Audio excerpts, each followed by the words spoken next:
I was sick, but now I'm back. And we have a lot of news to cover. Probably too much news, and it's depressing news. Israel blocks aid into Gaza as ceasefire standoff escalates. Oh boy. Israel blocks aid into Gaza as ceasefire standoff escalates. Israel blocked the entry of aid trucks into Gaza on Sunday as a standoff over the truce that has halted fighting for the past 6 weeks escalated, with Hamas calling on Egyptian and Qatari mediators to intervene. Israeli Prime Minister Benjamin Netanyahu's office said earlier that it had adopted a proposal by U.S. President Donald Trump's envoy Steve Witkoff for a temporary ceasefire in Gaza for the Ramadan and Passover periods, hours after the first phase of the previously agreed ceasefire expired. If agreed, the truce would halt fighting until the end of the Ramadan fasting period around March 31st and the Jewish Passover holiday around April 20th. The truce would be conditional on Hamas releasing half of the living and dead hostages on the first day, with the remainder released at the conclusion, if an agreement is reached on a permanent ceasefire. Alright, let's listen to this video. After Israel blocked them from going into Gaza as a standoff over a truce with Hamas escalated. The first phase of the previously agreed ceasefire expired on Saturday, and talks for a second phase have yet to begin. Israeli Prime Minister Benjamin Netanyahu told a cabinet meeting on Sunday the country has agreed to a U.S. proposal for a temporary ceasefire in Gaza. The truce proposes to halt fighting until after the Muslim Ramadan holy month and the Jewish Passover holiday, ending around April 20th. Ramadan began on Saturday, with thousands of Palestinians seen sitting together between piles of rubble in Gaza for the first break of their daily fast in the evening. The proposed truce requires Hamas to release half of the living and dead hostages on the first day. The remainder are to be released at the end if a deal is reached on a permanent ceasefire.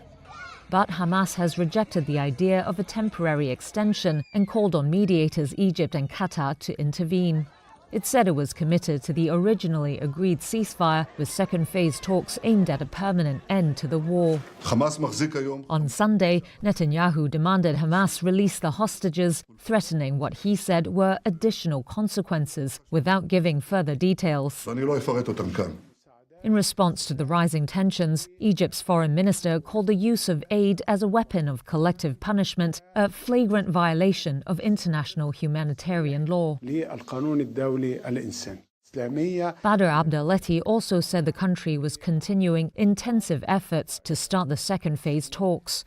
At a press briefing, Abdelaty said Egypt has a Gaza reconstruction plan ready to be presented at an emergency Arab summit in Cairo on Tuesday. It comes after Arab states firmly rejected President Donald Trump's plan for the U.S. to take control of Gaza and resettle Palestinians. Abdelaty said he could not give details yet, but that the Egyptian plan will ensure Palestinians remain in their land. Man, this is so dark. So remember that Israel's conditions to even start talks about the second phase of the ceasefire was that Hamas completely surrender and leave Gaza entirely. It's like, yeah, I'll start negotiating this with you when you just agree to kill yourself, basically. So Israel wants Hamas to release half of the hostages, living and dead, for basically like a month-long ceasefire, or for a month-long ceasefire until March 31st, and then or until April 20th.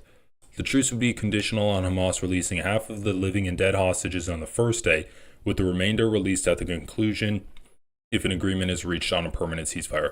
Hamas says it is committed to the originally agreed ceasefire that had been scheduled to move into a second phase, with negotiations aimed at a permanent end to the war, and it has rejected the idea of a temporary extension to the 42-day truce.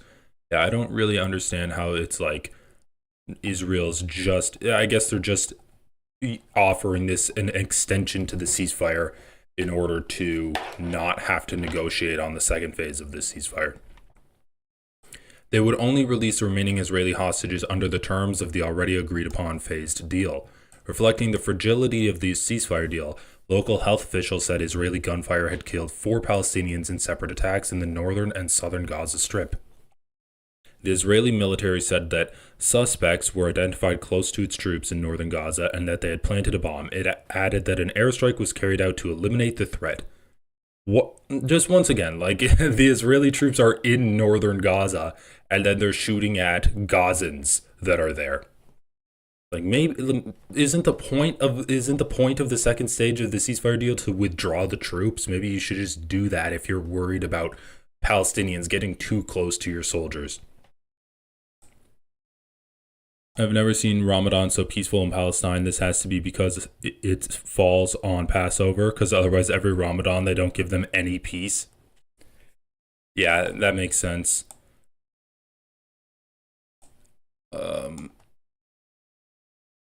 Egyptian sources said on Friday that the Israeli delegation in Cairo had sought to extend the first phase by 42 days, while Hamas wanted to move to the second phase of the ceasefire deal. Spokesman Hasan said on Saturday that the group rejected Israel's formulation of extending the first phase. In the first phase of the ceasefire, Hamas handed over 33 Israeli hostages as well as 5 Thais returned in an unscheduled release in exchange for around 2,000 Palestinian prisoners and detainees from Israeli jails and the withdrawal of Israeli troops from some of their positions in Gaza. Under the original agreement, the second phase was intended to see the start of negotiations over the release of the remaining 59 hostages, the full withdrawal of Israeli troops from Gaza, and a final end to the war. So basically, what we're seeing here is Israel being like, yeah, I know we agreed to this deal where we're going to pull our troops out the more hostages you release, but instead of doing that, we just want you to release all of the hostages and we're not going to pull our troops out. It's like, and they say that Hamas is the ones that are causing this deal to like deteriorate. Oh, hey, thanks for subscribing, Maria. However, the talks never began, and Israel says all its hostages must be returned for fighting to stop. Israel will not allow a ceasefire without the release of our hostages, Netanyahu's office said, announcing that the entry of all goods and supplies into the Gaza Strip would be halted. If Hamas persists in its refusal, there will be additional consequences. Hamas has denounced Israel's move as blackmail and a blatant coup against the agreement. We call on mediators to pressure the occupation to fulfill its obligation under the agreement in all its phases, it said, adding that the only way to get the hostages back would be to adhere to the agreement and start talks for the second phase. Commenting on the goods suspension, senior Hamas official Sami Abu Zuhri told Reuters the decision would impact the ceasefire talks, adding his group doesn't respond to pressures. I mean, it's so fucking insane. Israel agrees to this like phased ceasefire agreement, which leads to, which in theory should lead to talks to permanently end the genocide that Israel's doing. And they're like, okay, well, we'll stop killing you for now. They never did, by the way. They just killed 4 Gazans over the weekend. Well, and then they've also been like killing, ethnically displacing, and capturing people in the West Bank too. So they've been killing Palestinians in the West Bank. Like, okay, but we'll stop doing that for 6 weeks. We'll stop killing you for 6 weeks. And then we'll release some hostages. You'll release some hostages. And then instead of actually negotiating an end to the war, which was part of the agreement, they're just like, just release all of the hostages and we'll stop killing you for another 6 weeks. And then like we can talk after that 6 weeks. It's like, okay, or you could, and also if you don't agree to just like having it be a worse deal for you, we're going to stop all aid from going into Gaza and nothing's going to get through. So you're all going to die anyway. It's just so crazy, man.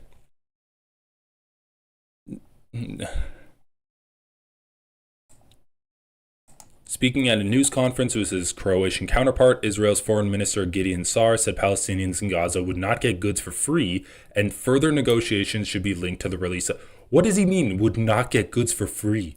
It's not like Israel's paying for these food trucks to go into Gaza. These are humanitarian organizations sending in food trucks into Gaza. Israel's like, they're not going to get it.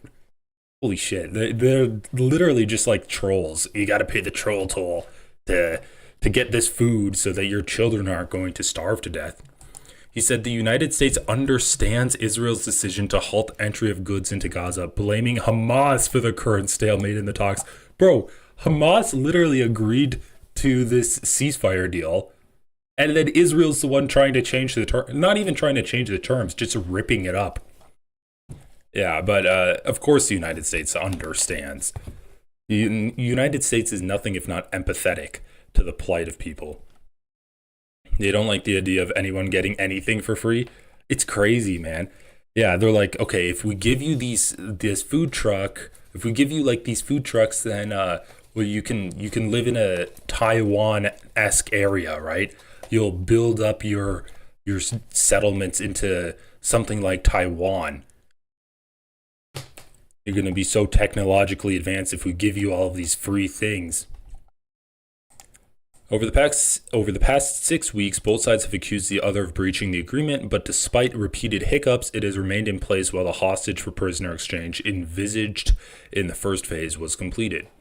But there are wide gaps on key areas regarding a permanent end to the war, including what form a post-war administration of Gaza would take and what future there would be for Hamas, which triggered Israel's invasion of Gaza with its attack on southern Israel. I mean, it's invasion of Gaza. Not like Israel never wanted Gaza, or I guess this is what really made Israel get bloodthirsty for Gaza. Not like they treated them good before that. The attack killed 1,200 people in the worst one-day loss of life in Israel's history and saw 251 people taken into Gaza as hostages. The Israeli campaign has killed more than 48,000 Palestinians, displaced almost all of its 2.3 million population, and left Gaza a wasteland. Israel insisted that Hamas can play no part in the post-war future of Gaza and that its military and governing structures must be eliminated. It also rejects bringing into Gaza the Palestinian Authority, the body set up under the Oslo Accords 3 decades ago and which exercises limited governance in the occupied West Bank. Hamas said it would not insist on continuing to rule Gaza, which it has controlled since 2007, but it would have to be consulted over whatever future administration followed. I mean, they're functionally like the only governing body that's left. And it's not even like they're governing that much.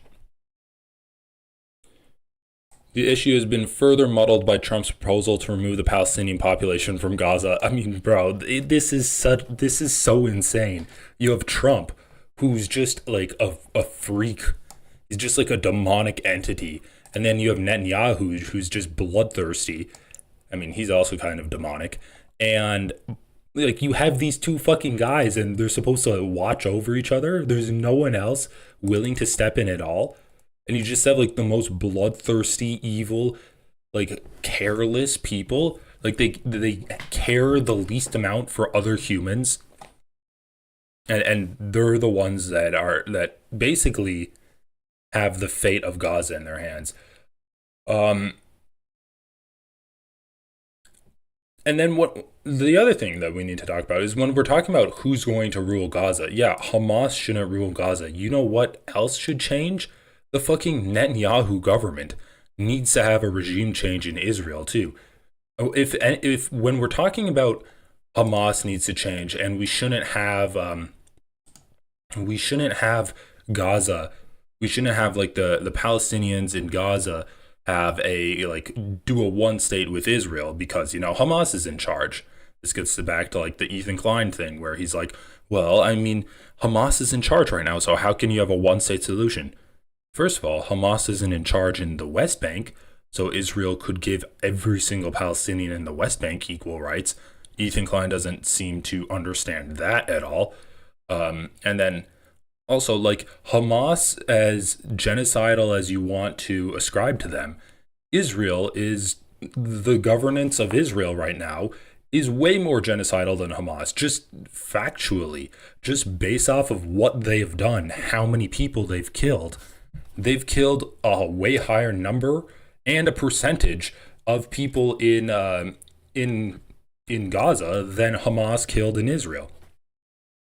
I think it's arguable that they've like said more racist shit and had really disgusting rhetoric too. I mean, both sides probably have. But yeah, So this is, let's see, no other land. So I wanted to talk about this. So like this ceasefire is really disgusting, or this lack of ceasefire. Genuinely can't believe Ethan faced no repercussions for doxing a random Instagram commenter. Yeah, that was weird. NPR.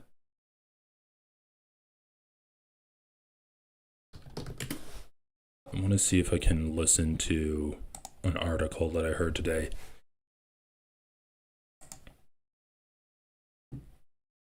Israel says it's stopping the entry of all goods into Gaza. This comes after phase one of a fragile ceasefire deal ended yesterday. Israel says Hamas refuses to accept a proposal to extend it. Hamas says Israel is trying to blackmail the group into agreeing. NPR's Hadil Al-Shauchi joins us now from Tel Aviv. Good morning. Good morning. One of the conditions of the first phase of the ceasefire was that Israel would allow much more aid into Gaza than it had before. Now that's going to be reduced to nothing? Right. So Israel says that it has decided to block all entry of goods and supplies into Gaza. Now, you have to go back to January 19th when the ceasefire started. Israel says that almost 21,000 trucks of aid entered Gaza. That's a huge amount compared to what was allowed pre-ceasefire. At that time, aid groups were saying that Gaza was seeing famine-like conditions because such little food was going in during the war. So now people in Gaza are starting to find fresher vegetables, spices, fruits in the markets, even some frozen meats, which is a luxury. Granted, the prices are high and people need much, much more. But NPR's producer in Gaza, Anas Baba, talked to Ibrahim Abu Jasser in the north of Gaza. يعني حتى الوجبة كانت تكون كل 3 أيام أو كل يومين يعني بيقدر الواحد يأكل وجبة وجبتين لأنه He says we would eat one meal every 2 or 3 days. Now we can at least have a meal a day, but even that feels like it's in jeopardy. This was already a ceasefire that felt really unsteady, but it's not technically broken, right? I mean, technically, no. There is still a ceasefire. But Prime Minister Benjamin Netanyahu's office released a statement saying that Israel wants to extend this phase one of the ceasefire temporarily over the month of Ramadan, which began yesterday. It'll also cover Passover, which takes us into mid-April. Israel said that the proposal was made by U.S. Special Envoy to the Middle East, Steve Witkoff. He helped broker the first phase. And then we also know that the second phase is supposed to see a full withdrawal of Israeli troops from Gaza and a commitment to end the war. Hamas is insistent on negotiating the second phase, but as far as we know, phase two negotiations haven't gone anywhere yet. And talk to me more about this proposed extension of the first phase.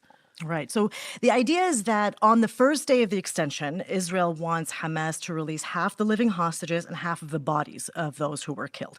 And then by the end of the extension, if an agreement to end the war permanently is reached, then they want the remaining live and dead hostages to be released. Now, since the beginning of this ceasefire, Hamas released 33 Israeli hostages, including 8 bodies. In exchange, Israel released almost 2,000 Palestinian prisoners and detainees held in Israeli jails. We know that the Israeli authorities say about 59 Israeli hostages remain in Gaza. But it's also unclear how many Palestinian prisoners Israel is willing to release this time if there is an extension. And also, we should note that Israel reiterated that it has the right to go back to war if phase two negotiations are ineffective. And what have we heard from Hamas? Well, Hamas also issued a statement today. The militant group rebuffed Israel's extension proposal. It said that Israel is trying to sabotage, evade the ceasefire agreement. Hamas also described Netanyahu's decision to stop humanitarian aid as, quote, cheap blackmail and a war crime. But while Hamas sounded defiant, the group stopped short of outright rejecting an extension. So there is more to keep an eye on. You mentioned that yesterday was the first day of Ramadan. It's normally a time of celebration with families gathering. What's this Ramadan looking like in Gaza? At the beginning of the ceasefire in January, thousands of displaced Palestinians started to go back to their homes. Many found nothing, rubble, destruction after a year of Israeli bombardment. But yesterday, videos posted online showed people breaking the fast together, in their destroyed buildings, on the streets. There were some Ramadan decorations, lights strung between the demolished homes. Khalid Abu Sultan lives in a destroyed building in Jabalia refugee camp. He says that some Ramadan traditions are lost now, though. تقريبا جميع الصلوات كانت الناس كلها تيجي تجتمع في المساجد لكن لم يعد هناك أي مسجد يعني. So he says that almost all the prayers, people would gather together in mosques, but now mosques don't even exist anymore, Abu Sultan says. So Palestinians were hopeful that a ceasefire would give them a longer respite, but we'll have to see. That's NPR's Hadil Al-Shauchi in Tel Aviv. Hadil, thank you so much. Bro, how the fuck do you say the sentence that people are breaking their fast between the rubble that their homes used to be and try to cover this in like a nuanced and balanced approach where you're giving equal credence to the Israeli side and equal credence to the side of the people in Gaza? It's so like, dude, sometimes NPR really pisses me the fuck off. So this is just like the way they cover this stuff too, where they're like, oh, the detainees and the prisoners from Israel versus the hostages from Hamas, and it's like they're literally being held. They're being captured illegally under international law. It's an illegal capture. They're being held without any kind of trial at all. They're being held completely like illegally in these military style camps, and they're being held like they're being starved. They're literally being tortured, sexually abused in some cases. They don't have any access to medicine. They're getting like branded when they're released, and you have the nerve to call them prisoners or detainees. And then you call the people that Hamas has as hostages. Honestly, I'd rather be in a fucking Hamas prison cell than anything that Israel holds. Because even if you die, it's probably going to be Israel like bombing you. Yeah, I think this is what I saw earlier. Israel stops the delivery of aid to Gaza until Hamas accepts the U.S. ceasefire extension. Just like, look at this. Look at the framing of this. It's not Israel backs out of the ceasefire and then does a war crime. It's they put all of the fucking agency on Hamas. Israel is stopping this until Hamas does this other thing. So until Hamas is the one that's not accepting the ceasefire, guys. Based off of this headline, it's Hamas not accepting the ceasefire extension. And like Hamas is basically starving themselves and starving all of the people of Gaza because they're not accepting this ceasefire. Israel's just like, Israel can't control itself. Hamas needs to bend around the whims of Israel. Israel says that it is stopping the entry of all goods and supplies into the Gaza Strip, citing what it described as Hamas's refusal to accept a U.S. proposal to extend the first phase of the 6-week-old ceasefire, and threatened further consequences. Ooh, how sinister. Like, literally, a fucking like, super villain type of monologue there from Netanyahu saying, there will be further consequences. He said President Trump's Middle East Special Envoy Steve Witkoff had proposed an extension of the first phase of the ceasefire with Hamas through Ramadan and Passover, which could see the release of the remaining 59 Israeli hostages still held in Gaza. Now, chat, if you have any ideas, let me know.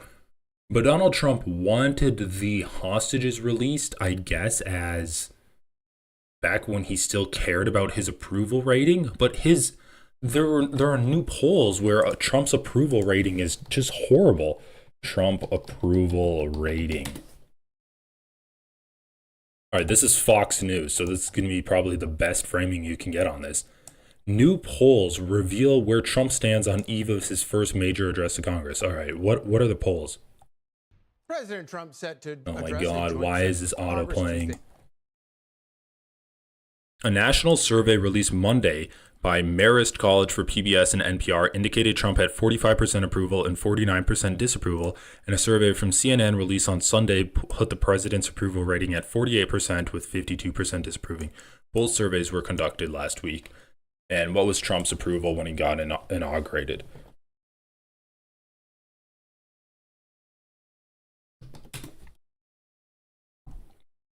Trump's inaugural approval rating is historically low again. All right, let's see what this is.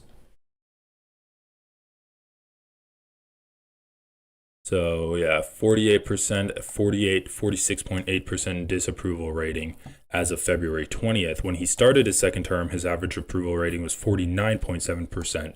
and his disapproval rating was 41.7. And now, according to this, it's 45. So it dropped 5%, which is pretty bad. That's pretty bad. Like in a month, you dropped 5% approval. Anyway, what were you talking about again? Donald Trump's approval rating was going down. Yeah, why does Donald Trump want these hostages released? Like, that's one blessing, I guess, that Trump still cares about the hostages being released, because obviously Netanyahu doesn't care about releasing the hostages at all. He's made the calculation that it's politically advantageous for him to like try to look like a tough guy winning the war rather than look like a guy who will use diplomacy to get hostages out of Gaza, and who will use diplomacy to make deals with Hamas. He's made that calculation, and he's just decided, I don't really care about the hostages. I think this might just be Trump being a little bit old-fashioned, where he grew up thinking like, oh yeah, if there's hostages, we always got to get them home. And maybe this is just an example where Netanyahu is just more heartless and more of a demon than Donald Trump is. Like, that's saying something. Donald Trump finally met his match in terms of greed with Elon. Oh my God. This is my first time seeing his face up close in a while. He looks so bad. That's really bad.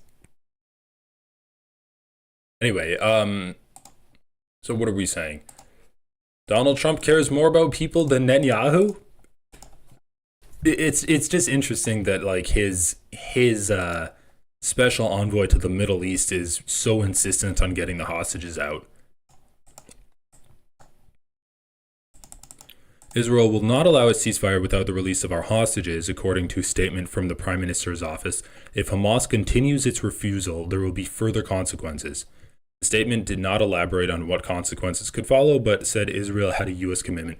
So basically, Israel's just like, no, like the deal was, we'll release more hostages as you withdraw your troops from Gaza. And Israel's just like, no, we don't want to withdraw our troops, and we want you to release the hostages. And we're going to starve you out now. Okay. Snowflakes can't recognize a joke about Rick Scott. Yeah, we'll get there. We'll get there, guys. So look, this movie won the Oscars, and I actually want to play the speech, but let's play the trailer real quick.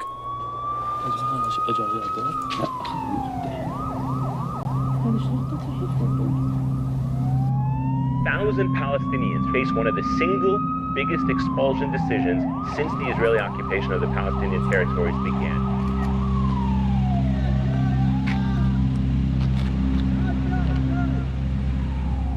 هاي قصة عن القوة. أنا اسمي باسل. مسافر يطا هي المكان اللي كبرت فيه. بداية تصويري هي بداية نهايتنا. جرافات؟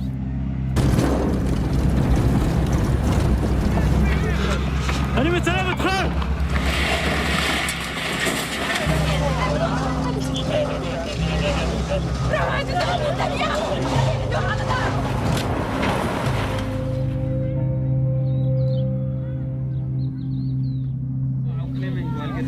شوف بس في الوضع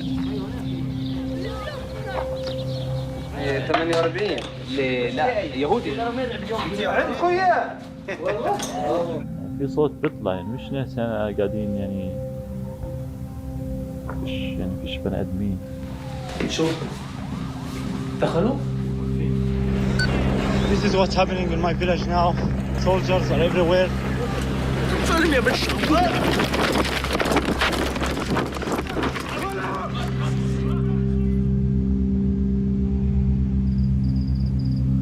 يكون كثير حلو إذا بصير استقرار. بعدين انتوا بتيجوا تزوروني مش أنا بزوركم ولا لا؟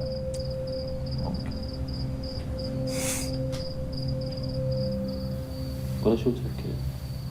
لو أنت مكاني شو تفكر؟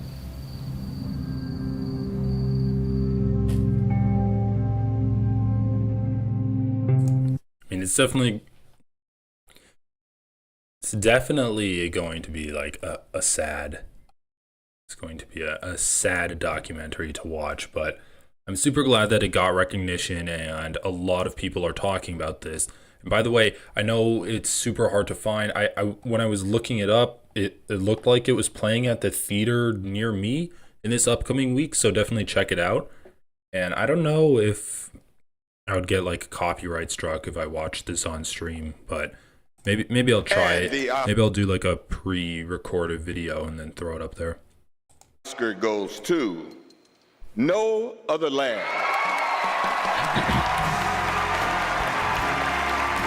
This is the first Oscar. Is this gonna get me copyright struck? Watching this Oscar speech? All right, gonna break up the Oscar speech. Gonna go here. Wait, let me actually just pull up the transcript. I don't know. I don't want to get. I know people are getting a little iffy about the Oscar speech. Applause music. Thank you to the Academy Award. It's such a big honor for the four of us, and everybody supported us for this documentary. About 2 months ago, I became a father, and may hope to my daughter that she will not have to live the same life I am living now. Always fearing settlers' violence, home demolitions, and forced displacements that my community Msafta is living and facing every day under the Israeli occupation. No other land reflects the harsh reality that we have been enduring for decades and still resist as we call on the world to take serious actions to stop the injustice and to stop the ethnic cleansing of Palestinian people. We made this film, Palestinians and Israelis, because together our voices are stronger. We see each other, the atrocious destruction of Gaza and its people, which must end. The Israeli hostages brutally taken in the crimes of October 7th, which must be freed. When I look at Basel, I see my brother, but we are unequal. We live in a regime where I am free under civilian law, and Basel is under military laws that destroy his life, and he cannot control. There is a different path, a political situation without ethnic supremacy. With national rights for both our people, and I have to say, I'm here. The foreign policy in this country is helping to block this path. Damn, dude, calling out the foreign policy of the U.S. And I can't see, and why can't you see that we are intertwined, that my people can truly be safe if Basel's people are truly free? Which I love that. I love, first of all, I love everything about this. Just like writing it out in very simple terms, the disparities between Israelis and Palestinians, and how Palestinians, like, it's just as simple as it can be. You literally are afraid that your house is going to get bulldozed. Any day you can wake up and your house can get bulldozed. Literally everybody can relate to that, because not relating to the fear of that, but they can put themselves in that situation. They have a house, they have an apartment, they have a basement that they're living in, they have an attic they're living in. They have a safe spot. And that's the most like basic need that Palestinian people can use to like illustrate the struggles that they're going through. And then I also love how like I love calling out the United States. I think that's like this is a speech that you really would not get a year ago in the US. And I also love from this that they're talking about how people in Israel are only going to be safe if Palestinians and the other neighboring countries that Israel is oppressing, such as Lebanon and Syria, the Israelis are only going to be safe if those people are free. Because it's Israeli oppression, it's the desire to expand Israel's borders that causes all of the violence, and it causes all of the resistance that then Israelis will face. And so when we talk about Israel needs to be safe, then it's a quick step then to say, if you want Israelis to be safe, they need to stop expanding. And of course, the people that actually support the expansion, like the settler extremists, like Netanyahu and his government, they don't actually care about the security of Israel. That is just a pretense that they are using to justify their expansion. That they care about some kind of like political advantage. They care about their religious fervor, and a lot of it is also racism, just wanting to dominate the surrounding different peoples that they're neighbors to. All right, let's play a little bit of this. I'm gonna play the end. Are unequal. We live in a regime where I am free under civilian law, and Basil is under military laws that destroy his life and he cannot control. There is a different path, a political solution without ethnic supremacy, with national rights for both of our people. And I have to say, as I am here, the foreign policy in this country is helping to block this path. And, you know, why? Can't you see that we are intertwined? That my people can be truly safe if Basil's people are truly free and safe. There is another way. It's not too late for life, for the living. There is no other way. Thank you. Rachel Shore, Hamdan Balai, Sigal Yehuda, Close Up Initiative, Ani Fabini, thank you. So nothing wrong with that message. There's nothing really you can poke at it, right? Right? Oh, wait. No, there's a lot of people that hate this movie and that hate the Oscars acceptance speech. Oh, this was before it actually won the Oscar. The Oscar-nominated documentary No Other Land portrays the Israeli-Palestinian conflict through the microcosm of a collection of Palestinian Arab settlements called Masafer Yatta. I love how it's like a collection of Palestinian Arab settlements called Masafer Yatta, instead of just saying through looking at the destruction of Masafer Yatta. Because of course oh my god, look at the phrasing of this. In that cluster of makeshift villages, the film gives the impression that impoverished Palestinians confront the oppression of Israeli military demolition crews in an existential struggle to prevent the destruction of Palestinian homes, the displacement of their people, and the theft of their land. But ultimately, we are told, the righteous Palestinian resistance survives. It's just, okay, so first of all, of course it's written in a way to like delegitimize the claim that Palestinians have to their land. They're like, that's a cluster of makeshift villages. It's a collection of Palestinian Arab settlements called Masafer Yatta, rather than just saying it is Masafer Yatta, because that's giving it too much credit. If you just state it as a simple fact that this area is Masafer Yatta, then that is giving the Palestinians too much credence. It's giving them too much credence to their claim to the land. The reality of Masafer Yatta is altogether different. The history of that area exemplifies how Palestinians illegally seize plots of land in Judea and Samaria, and how Israel lawfully defends against these incursions. Okay. So, is Israel defending it, or is Israel taking... Bro, what the fuck is happening? Okay, alright. Bro, okay, I didn't read this article. This is kind of breaking my brain right now. So, let me get this straight. Palestinians illegally seize plots of land in whatever the fuck Judea and Samaria is supposed to be, and Israel lawfully defends against the incursions. So the Palestinians built these makeshift villages, as he says, right? What does he say? Yeah, they make these makeshift villages, and then they just live there for like 20 years in houses that they built, and then Israel defends their incursion, because that's an incursion, I guess. And Israel defends that by bulldozing it to make a military base? Bro, what the fuck is happening?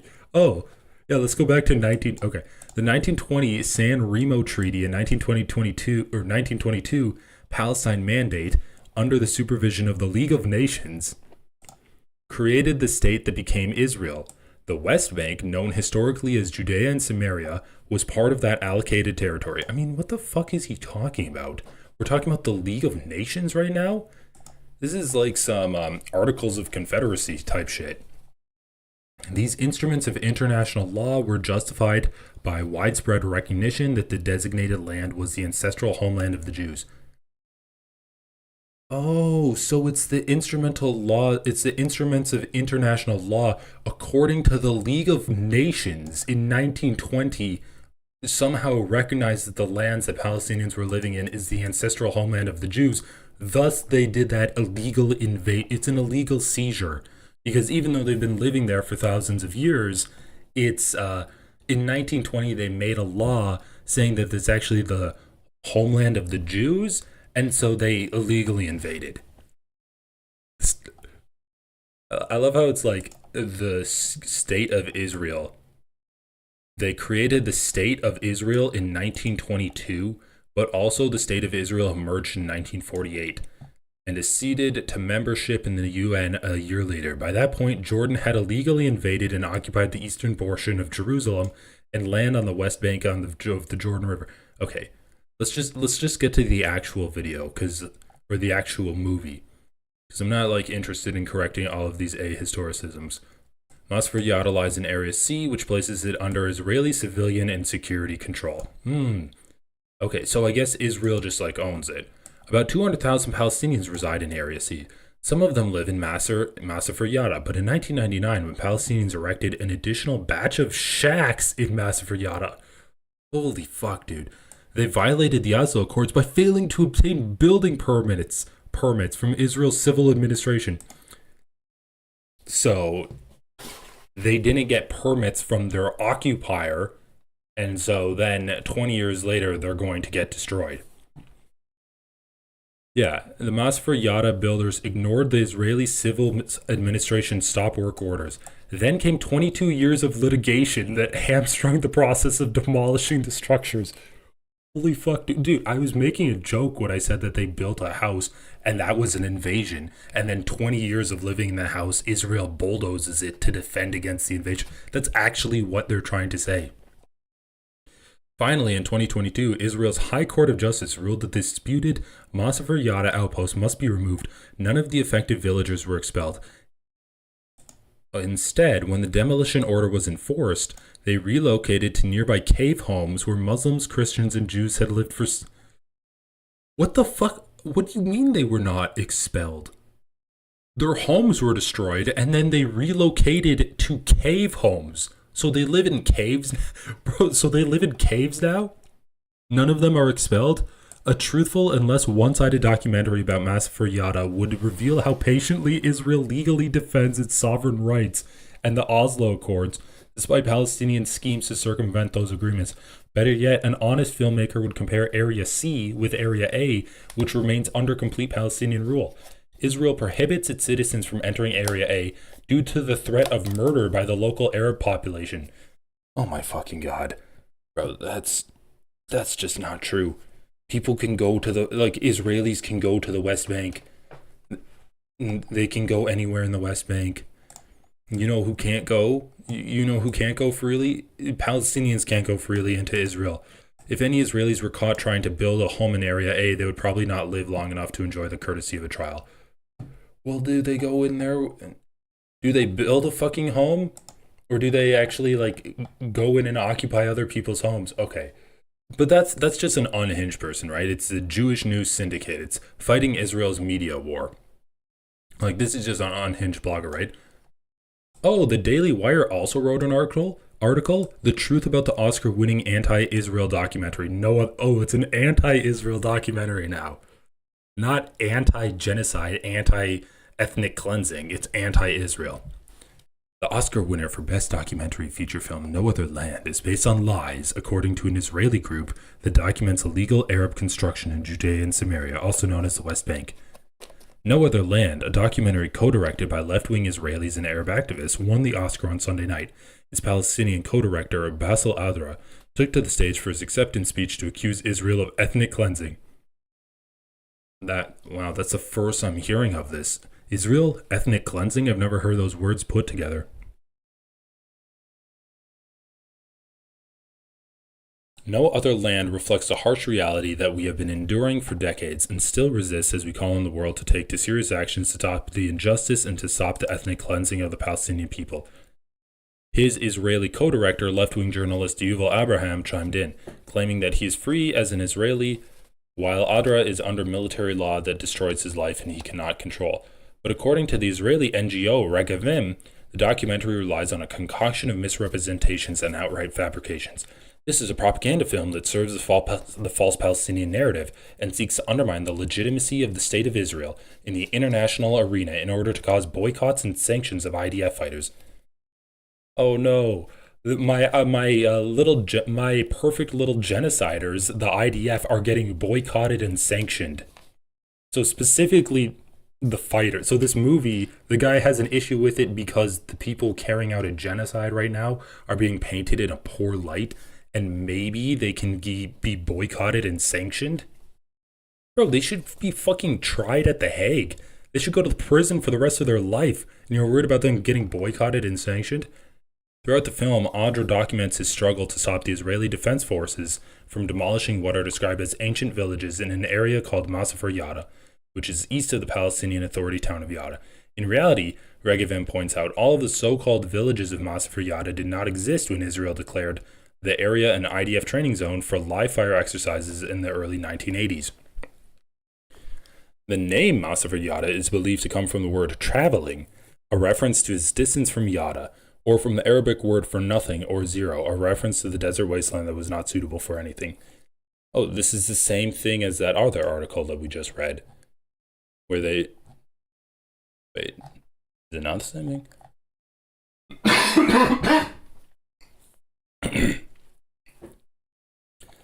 Aerial photographs dating as far back as 1945, some of which the Arabs submitted themselves to the Israeli Supreme Court, show no signs of a residential presence before the 1980s. Oh, like, I don't understand the point.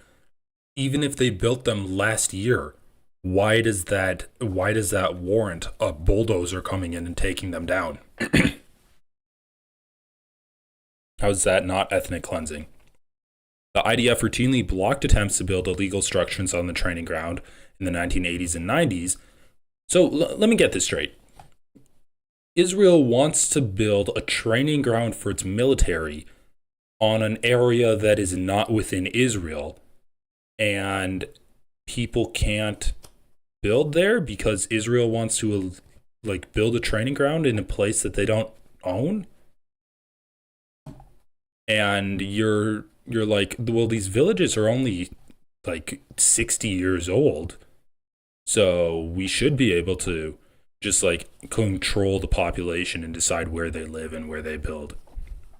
We wanted to build here. We wanted to illegally build a training facility 40 years ago. Okay, wow, good for you. It's still illegal. It's still a bad thing. The IDF routinely blocked attempts when the IDF were conducting live fire exercises. However, Arab farmers and shepherds were allowed to use the zone when there were lulls in training to plant and harvest crops and grave livestock. Wow, that's so nice of you. IDF firing zone 918, where Masafer Yatta is located, is within Area C of Judea and Samaria, West Bank, which is under full Israeli control under the Oslo Accords. Yatta is located in Area B, or Area A, which puts it under the full control of the Palestinian Authority. Area B is under dual Israeli and Palestinian Area Authority control. In 2000, a group of Arabs petitioned to Israel's High Court of Justice to block the demolition orders issued against their squatter structures, leading to a temporary injunction that suspended demolitions of prohibited new permanent construction. Holy shit, this is a long article. All right. Oh my god. Okay, so basically they're just like, oh, it's just Palestinian squatters that don't have any actual right to the land. Israel actually has all the right to the land, and they're going to destroy this place so that they can do firing squad practices. Which, once again, is not a good argument. In 2022, the court handed down a decision that accused the Arab appellants of abusing the legal process and violating the injunctions against continuing construction. The court also found that many of the appellants owned permanent residences in Yatta. Since the failed legal efforts, the international community has pressured Israel to stop the demolition orders, which has led to the elevation of no other land in the world press. Okay, so why would the international community pressure Israel? I mean, dude, once again, it's like you can paint it however you want. At the end of the day, it's literally the military of Israel coming in and destroying people's houses so that they can shoot the hills, I guess. The hills, which this very article admits is like a fertile ground for planting crops and letting your animals graze. And I love this from the Daily Wire. Let me zoom this in. No other this one. Though the film earned more than 25 times less than Matt Walsh's 2024 film Am I Racist, which was not nominated for an Oscar. Oh my god, dude, the fucking saltiness there. Audra and Abraham's film continues to win awards even in the aftermath of Hamas's massacre, kidnapping and raping of Israeli civilians. No Other Land claims it ended filming in 2023, but pays a brief tribute to the October 7th attack with the voice of an Arabic-speaker newscaster in the translation. Netanyahu promised revenge that will be more painful for the attack Hamas carried. The short tribute to October 7th and the Pallywood propaganda film. Oh my god, this is so disgusting. No Other Land show precisely how much they actually care about human life or coexistence. Israel's culture minister Miki Zohar called the film's Oscar award a sad moment for the world of cinema. Instead of presenting the complexity of Israeli reality, the filmmakers chose to amplify narratives that distorts Israel's image vis-a-vis international audiences. Freedom of expression is an important value, but turning the definition of Israel into a tool for international promotion is not art. It is sabotage against the state of Israel, especially in the wake of the October 7th massacre and the ongoing war.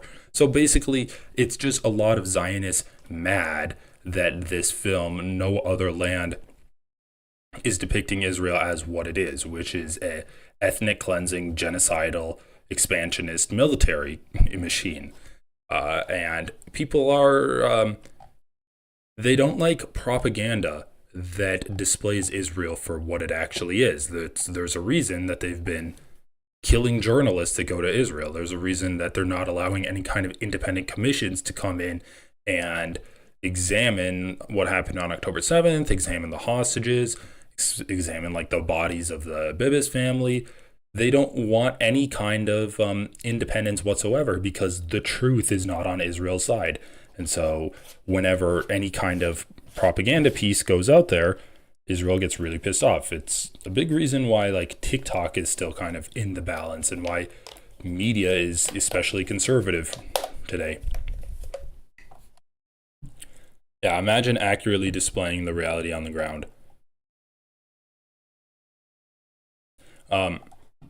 So this is, it's just sad, man. I mean, a movie that you can't, or a documentary that you can't even access in the United States, at least not until today, maybe, gets recognition by winning an Oscar, and immediately the people that are responsible for like the atrocities displayed in the film run out to discredit it and they jump to their keyboards. But that kind of reminds me of this story. Hasan just got temporarily banned from Twitch. This is so funny. Not sure how long. Oh yeah, this is what I wanted to talk about. Majority Report. This was pretty funny. So anyway, apparently it's because he said like Rick Scott should be killed, but people don't really know that for sure. People don't know for sure if that's what caused it. It probably is what caused it. But there was some pretty funny stuff.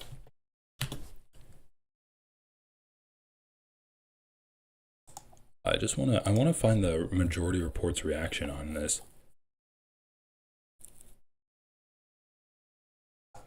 Like we can see, I'm sorry, I'll choose my words more carefully next time and say if Mike Johnson cares about Medicare fraud, since he wants to cut $800 million from Medicaid/Medicare, he'd call for max punishment for current Florida GOP senator/former governor Rick Scott, who has done the most Medicare fraud in U.S. history. Rick Scott tries to rewrite history on $1.7 billion Medicare fraud controversy. So he did did Medicare controversy. Where is... Oh, yeah, this one. The streamer Hasan Piker appears to... Oh, by the way, per newswire_US, leftist streamer Hasan Piker appears banned from Twitch after saying, quote, "If you cared about Medicare fraud, you would kill Rick Scott." Okay. Jeez. Just reporting the news. How do you get banned from that? I mean, it's a joke. It's just a joke. It's just a joke. You know, first of all, it's Comedy also is it's completely nonsensical because you'd have to go back in time to prevent Rick Scott from committing Medicare fraud. Right. Yeah. You can do a post talk or after the fact. But it wouldn't Example stop. setting. Oh, you do it as a punishment. Set an example, I'm not yeah. for capital punishment. No, So exactly. That's the one thing I have wrong with that. I love Sam. He's just by the way- takes everything so literally. Oh. That wouldn't even make sense. You'd have to go back in time to prevent this scam. Where's the freaking video? Oh my god. I want to actually see the video of Hasan talking about this. Let's see. Do I even just search Hasan in this? It's gonna be so bad. Relevance, new. It's an exaggerated hypothetical comparison. It isn't worth a ban.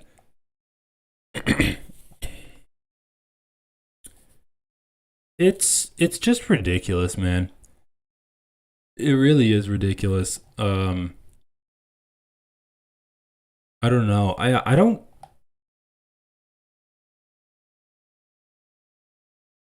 I guess like it's obviously not calling for the death of a sitting senator, because he's not like, you should kill this, you should kill him. He's just like making the argument that there is fraud.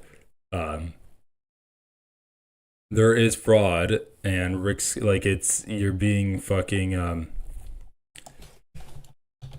hypocritical by looking for fraud but not actually like identifying it.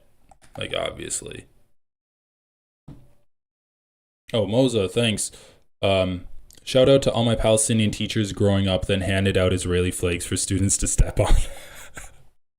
Okay, that's definitely worth it. I just caught a ban. Is that what it is? I just caught a ban.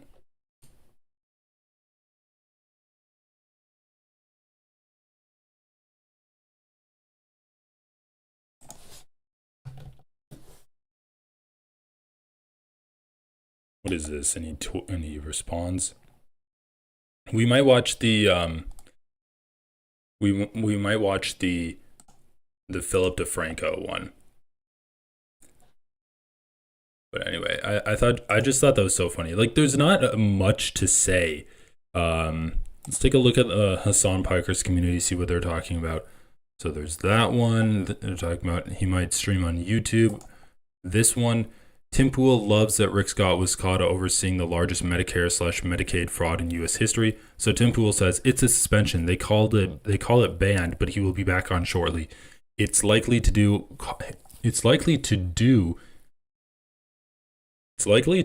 his calling on people to kill a sitting U.S. senator. He didn't even know Rick Scott was a senator. Tim Pool loves that Rick Scott was caught overseeing the largest Medicare/Medicaid fraud in U.S. history and will defend the wealthy robbing you blind, just as he'll defend Mike Johnson gutting Medicaid with lies. He's not independent. He's a bald partisan hack. Okay, Hasan. We all know the only reason you still have hair is because you take an entire pharmacy worth of drugs to keep it. Tim Pool says, "You crying, LOL." Hasan says, "I think I'll be right, little man. I think I'll be all right, little man. Oh shit, homie is pissed, ha ha ha." Oh my god. Like, dude, people, like, Hasan insults people and then people act like he's freaking out or crashing out. Ratio, I don't even, I mean, is Tim Pool even big on Twitter? Probably. It is kind of funny that Hasan interviews the guys from No Other Land whose movie is getting attacked by Zionists everywhere and is also blacklisted in the United States. And then the day later, he gets banned. And today he got banned for making a joke about Rick Scott. Asmund Scold responded to my post on the subreddit. I think it's good that Hasan got banned. And they're just talking about he deserves it. Let's take a look at Philip DeFranco. Because I think he covered like this Hasan ban.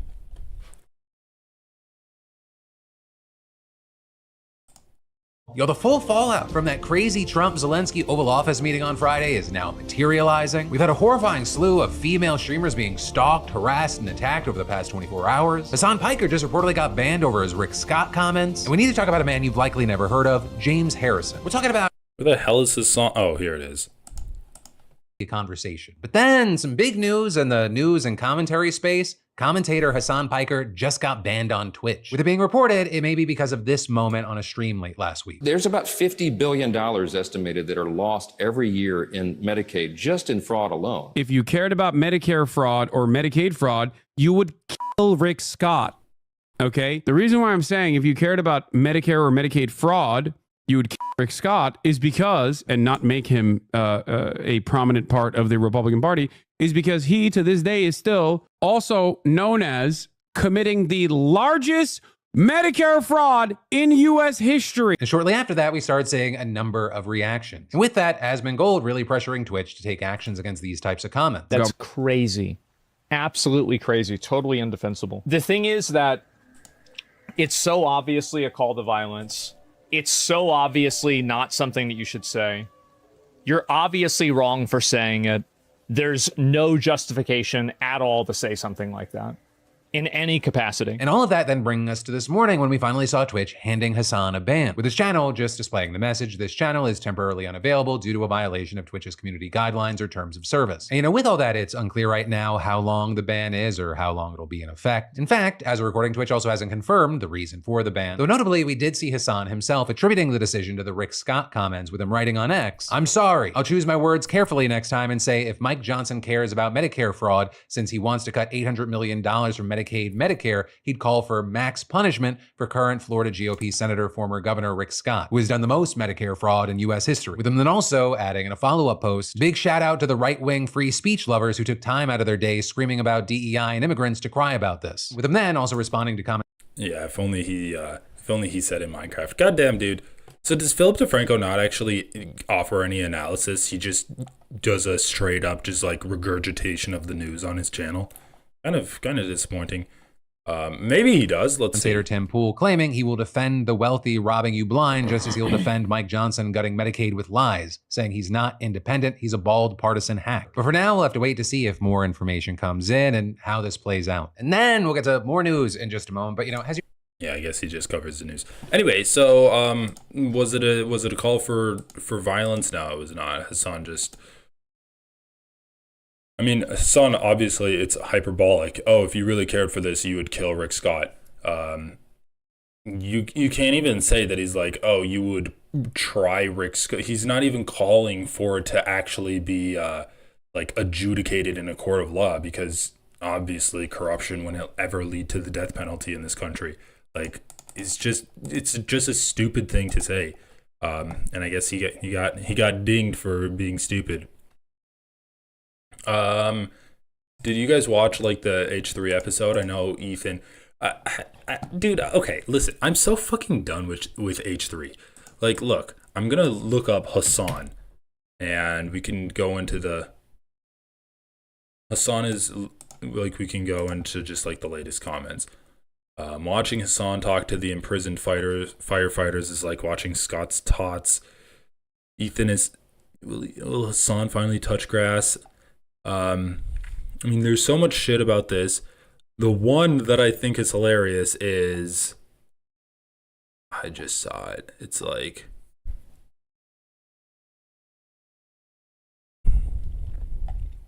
oh yeah, this one from yesterday. Hasan crashing the fuck out when exposed for exploiting homeless people.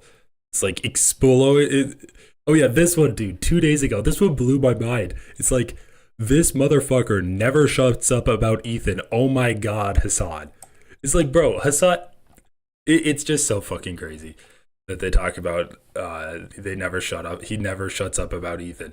Okay, but listen, I'm so done with this fucking shit because they don't have anything good to say. They're just like, oh, Hasan's looking quite ugly today. His outfit's so hideous. Oh, did Hasan use the left-handed fork with his right hand? Isn't that bigoted against left-handed people? It's like, there's nothing that I can add to this. They're just like, Ethan's just a fucking racist piece of shit. He's just an asshole. He's not funny. He doesn't provide any kind of levity, or he doesn't even, I don't think he provides levity. I don't think he provides good analysis on anything. All he does is bitch and moan about people criticizing him. It's not entertaining. And I feel like people have done a good enough job that everyone that can think critically and is actually responsible with the media that they're absorbing has already abandoned Ethan Klein and the H3 show. I don't think there's any value to covering it anymore other than hate watching it, which is what I'm going to do right now. No, but did Ethan actually cover this? I just want to see if they're talking about Hasan's ban. I don't even care if dude, the fucking title of the episode is Hasan got banned, which is also are planning on a larger release. Well, now that it won the Oscar. Okay, so they're talking about No Other Land. I don't really give a fuck about that. War Room, Hasan's ban. Hasan versus prisoners. Oh, it's so painful to get through. What are they gonna say? I'm curious. Are they gonna say that he's calling for violence? I just think if you're going to have a news YouTube channel and run it like a business, you should offer your opinion when you're someone people trust. I don't know. Philip DeFranco is just a lib. So obviously, his opinion a little bit is going to come out through what he chooses to cover. But he's trying to be, as ineffective as possible. And that's how these drama channels get big. The channels that just cover drama, interpersonal content creator drama, which is what his channel was. Okay, I'm gonna play a little bit of this. I don't think I can get through all of it. We're well into the segment. Did you say it though? Yeah, no, I said Warzone many times. We're well into the segment, Nate. So we're good on the Warzones. I mean, they literally made a fucking Warzone segment for Ethan to bitch about Hasan and the people that are criticizing Ethan. It's become a segment on his show every single fucking day. Last week I listened to it. It was so exhausting, man. The whole thing where he was doxing that Instagram guy and making fun of Bad Empanada for looking extra Muslim or whatever. It's just so gross. I feel like people that aren't completely brainwashed into just the cult of Ethan Klein don't watch this shit anymore. But I don't know, he's got 200,000 views in 8 hours, so he does still have a really big audience. I just think it's I think there's a cult of Ethan Klein, and then I do think there's genuinely people that watch this shit. I mean, maybe there's people that watch this shit that don't give a fuck about what Ethan's saying about the internet or anything, and those are the people that are I just want goofs and gaffs, and I just love the crew and stuff. So maybe there's those people. There's definitely the people that love the drama that Ethan's bringing on. And then there's the people that are just in the cult of Ethan, and they'll watch anything that he puts out there. If he recorded himself taking a shit and then put the camera in the toilet bowl afterwards, people would watch that and love it. I gave him explicit instructions to listen for your cue. So if you keep saying it, it's going to keep happening. I'm not even saying it, and he's still playing it. That's true. Wait, what aren't you saying? It doesn't matter what I say, that. Whatever I say, he rolls the intro. Well, no, but you're implying it. You're implying it. It is sort of an implied. I'm having soup for dinner tonight. That's okay. That one was a stretch. How do you explain that? That one was wait. I got Soldiers eat soup and wait, Nate, what's this toilet going to be like tonight? The reverse ship of theses. See, implied. This was meant to be a serious part of the show. We don't do laughs. Shout out to Yoko Ono, by the way. One of the greats. Oh my god, fuck this shit. I'm sorry, guys. I'm going 2 times speed. Is she still on? Yeah. Oh yeah. Yeah, she's hanging there. Great. She's one of the greats. Who is? Yoko. Oh, Yoko. Yeah, she's still out there. She's 92, dude. Really? Wow. Yeah. She must have been a lot older than him. Well, Paul McCartney's 82, and I know John Lennon was a little bit older than him. Than Paul McCartney, right? I believe he was 40 when he died. She's 7 years older than him. Okay. Yeah, that's pretty significant. That's refreshing.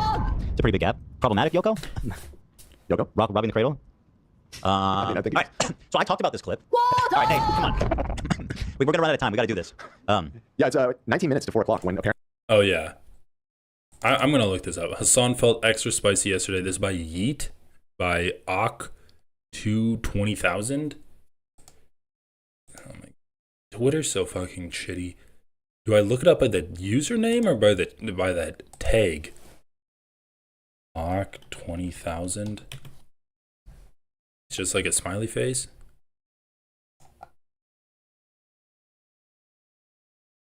Ethan Klein had some time for Hasan today at the end of his show. Calls out the culture of Hasan's community. Ethan calls out Superfan for claiming Hasan did more for LA prisoners than Kendrick Lamar because of his one-time firefighter collab. Ethan ponders if these type of Hasan superfans are the ones calling his wife a baby killer. Wow, is this guy like Ethan Klein's alternate account? Hasan took to Discord to explain his rationale and call out free speech enjoyers for deliberately misunderstanding a leftist. Alright, where's the fucking clip? How many times a day does this motherfucker quote? Bro, he's obsessed with Hasan. What, is this guy down? Yeah, this is about Hasan too.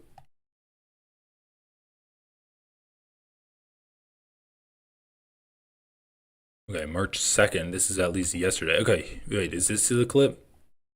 No. Where's the clip? That's Asmongold reacting to... Bro, what the... Attacking H3 snarkers. It's just all anti-Hasan. Okay. Alright, fuck it. I need to look this up. What was it called? Hasan felt extra spicy yesterday. Alright, let me just look that up. Dude, people, like Twitter people, are crazy. They tweet so much on Twitter. Hasan felt. Let's look that. Here we go. Hasan felt extra spicy yesterday while talking about Republican Senator Rick Scott. If you cared about Medicaid fraud, you would kill Rick Scott. And the thing that I find funny is like Hasan saying it from almost like from the perspective of Mike Johnson, or like to Mike Johnson. There's about $50 billion estimated that are lost every year in Medicaid, just in fraud alone. If you cared about Medicare fraud or Medicaid fraud, you would kill Rick Scott. Okay? You wouldn't make Rick Scott, former governor of Florida, Rick Scott, you wouldn't make him a prominent part of the Republican Party. There's about $50 billion estimated that are lost every year in Medicaid, just in fraud alone. If you cared... And I love how it's like the call to action is apparently for Republicans to kill Rick Scott. Okay, so that's the call to action that we're going with. Apparently we end the show, which is news to me. Well, listen, let's get started regardless of when we end the show. Enough interruptions. I don't need you saying that, and I don't need any more war zones. We know we're in the war zone. Is that just You keep saying it, dude. It doesn't matter what I say. You gotta stop saying it, dude. Saying what? You're implying it. You're heavily implying it. I said you're baiting him, dude. Soup for dinner. That's bait. Holy fucking Christ. Like Hasan said, he posted this gun, which is a replica of the one that was used to assassinate X. Oh, it's gonna be Hasan's greatest clips. Or Japanese Prime Minister Shinzo Abe. Here's the schematics. An invitation, presumably, for one of his audience to go and kill Tom Cotton. But so nothing happened. He didn't get punished for that. Well, that was on Twitter, which is just free for all. That's true. That was on Twitter. So it happened again on Twitch, where he is just loving. He's just feeling himself. Here, take a listen. There's about $50 billion estimated that are lost every year in Medicaid, just in fraud alone. If you cared about Medicare fraud or Medicaid fraud, you would kill Rick Scott. Okay? You wouldn't make Rick Scott, former governor of Florida, Rick Scott, you wouldn't make him a prominent part of the Republican Party. It's so shocking that it's almost like he just moves right along. And also, he so didn't have to say that to make his point. He just like really was like, if you don't like Medicaid fraud, then you have to kill Rick Scott. If he had simply said, "Go after Rick Scott" or something like that. Lock him up. Or yeah, right. Arrest Rick Scott. Arrest avoided. Rick Scott. Sure, right. But like, this isn't even the first time, right? So like, giving him any kind of grace is kind of out the window at this point. And I mean, considering that he is a fanboy for violent terrorism, it certainly fits the bill. So yeah, I talked about this. I didn't expect anything to happen from it. He's a fanboy for violent terrorism. First of all, give me a single fucking example of when Hasan was in favor of violent terrorism.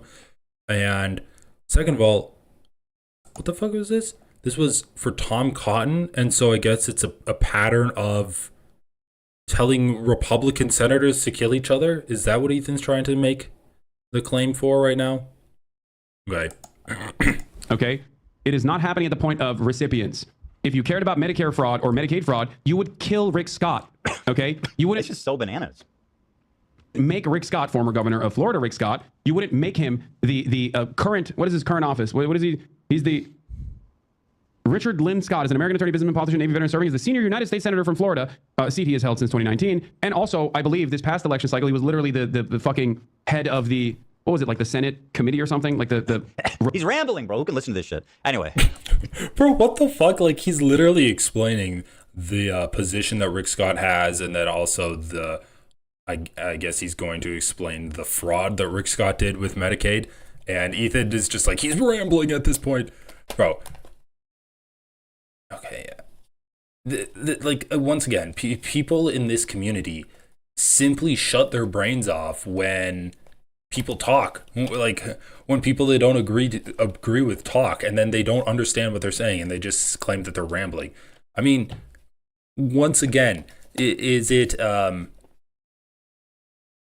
like, is Hasan actually calling for the death of Rick Scott? No, he's not. Is he doing a call for violence or a call to violence? No, he's not. Is he being hyperbolic for like comedic effect? Yes, he is. And it's actually like kind of a funny thing to say because it's so ridiculous. If you cared about Medicaid fraud in the context of like cutting, I mean, it's $800 billion in Medicaid that Mega Mike Johnson just passed. That's the budget that he wanted to do. It's $800 million in cuts to Medicaid. And that's what they did. So like, people are literally going to die from that. And I mean, when you're in the context of that, when you're willing to like let so many people die, it's not out of the realm of possibility that like you'd make the claim that if you wanted to just do this one thing, then you would like do capital punishment on them, in at least in Minecraft. So all I'm saying is that, like, yes, I guess it was a poor choice of words, but also it's just like a hyperbolic statement. He's probably right about the Medicare fraud and stuff, but I don't want to kill anybody. Well, I think that is part of Rick Scott's lore. I didn't actually know that. That's incredible. He did a fucking like 1.7 billion Medicare fraud controversy. Rick Scott. That's a lot of clams. Yeah, it is. Yeah, it is. But if the crime is already committed, killing him is not going to help, right? See, during his tenure as chief executive, the company, what company was he talking about? Some company that he was running? He co-founded the Columbia Hospital Corporation. Columbia later merged with the I love how like all of these people are like pointing out the flaws in Hasan's logic. I mean, of course Sam Cedar was doing it tongue-in-cheek. And I don't even know. I can't even give Ethan the benefit of the doubt anymore if he's doing it tongue-in-cheek. But he's like pointing out the flaws in Hasan's call to violence against Rick Scott. First of all, Hasan doesn't care about cutting Medicaid. He doesn't care about the cost of that because it's a program that should exist. He's not taking a microscopic look at Medicaid and going over it with a scalpel, trimming the fat off of it. He's like literally saying it to Republicans. If you cared about this, then you should take a look at Rick Scott and dramatically deal with that kind of fraud rather than the kind of fraud of someone not working when they should be working or when they're able-bodied to work. And then Ethan's like, oh, well, I mean, why would Hasan call for violence to a fraud that actually happened already? Why wouldn't he call for violence to someone that's in the process of doing fraud? It's like, because he wasn't calling for violence. You're like answering your own question. Hey, well, thanks for the channel subscription. This is the man who cried when he was banned for saying the NRA convention should be bombed. Corporation formed Columbia Ethan HCA, cried? which became Wait, the nation's he largest got banned for-profit from healthcare company. YouTube for that? Scott was pressured to resign as chief executive of the company in 1997. During his tenure as chief executive, the company defrauded Medicare, Medicaid, and other federal programs. The U.S. Department of Justice won 14 felony convictions against the company, which was fined $1.7 billion. That's so not that's even actually close. just what they were fined. If they were only fined 1.7 billion, that's not even close to how much they took, though. They're accused of stealing 150 billion. How's that possible? 150 billion? Well, I mean, this is apparently the largest for-profit hospital network in the country. It's a lot of cash moving through that industry. A lot of cash. Well, like I said, if that was going to be your strategy, it's too late. You know, the crime already happened, right? This did happen in the mid-90s. Oh, that's like ancient history. Okay. Right. We're over that. Yeah, he did a little fucking tax fraud, $150 billion, which was probably for in the 90s worth, I don't know, $500 billion. But who's counting? Yeah, no, Rick Scott, not a great guy. I think that's fair to say. Not a great guy. So, anywho, and it's like, yes, these people are bad and they should be punished adequately, but it's more speaking to the ethos, the culture that exists in Hasan's community of, they're very violent and they want violence, they wish for violence. You saw the same thing I showed a montage in the content nuke of like every big prominent leftist streamer saying somebody needs to kill Destiny. The only one was punished was Mike from PA, who said, if anybody's in Florida, I've got $100,000 for you. Talking about Destiny. And that was for 3 days. You think Mike from PA has $100,000 laying around? I don't know. How was he planning on? He I think does. he's probably pretty low. I mean, every time I look, he has between 7,000 and 8,000 paying members, which is pretty disturbing, but it is what it is. Yeah. I think if it comes to killing Destiny, he will crowdfund. He would crowdfund. Yeah, I mean, he must make like 30K a month, probably, which is kind of scary. Yeah, I'd say at least. Yeah, at least. Yeah. Damn. It is scary. I mean, socialism pays pretty good, man. Yeah. On Twitch, that shit's fucking fire. Damn. So that's what's happening. Hasan, of course. Now, of course, people are going to say, oh, you said that you should B-word the NRA.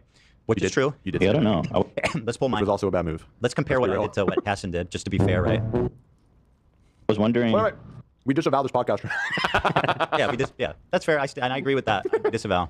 So there was a big protest outside the NRA meeting, which was good. Do we have any insight into what they're actually talking about there, the NRA meeting that's today in Texas? So I didn't realize what I said. I was like, I felt like I was being silly, I was being joking, but I was like, oh wait, that's neither of those things. So I immediately took it back. I don't think I ever complained about this suspension. I think was like, yeah, it makes sense. It's fine that I got banned for that one. Oh, so Ethan was being silly? Okay. So he's not making the argument that Hasan should get banned or whatever. He's just making the argument that leftists are violent extremists because how many mass shooters have been like left wing? Even the Luigi case, you can make an argument that he had like some conservative ideas based off of his social media. What, did he like follow Joe Rogan or something? I think he was like into crypto. And I guess it's Ethan, but Ethan was being silly, so his community is different from the dangerous left-wing community that Hasan is growing. Even though the one, I guess now you can say that Hasan was calling for the murder, for the assassination of Rick Scott, even though like Ethan himself admits it's a complete nonsensical call to violence. Like, dude, you're like, I mean, saying is someone should bomb the NRA convention. I disavow that is completely different than Hasan saying, oh, if you really cared about this, then you would kill Rick Scott. Because in one, it's like Ethan's just like saying a dumb thing, but it's like a real, like you could actually interpret it as a call to violence. Hasan is saying that hypothetically, if you did do this, then you would do this other thing, calling out hypocrisy.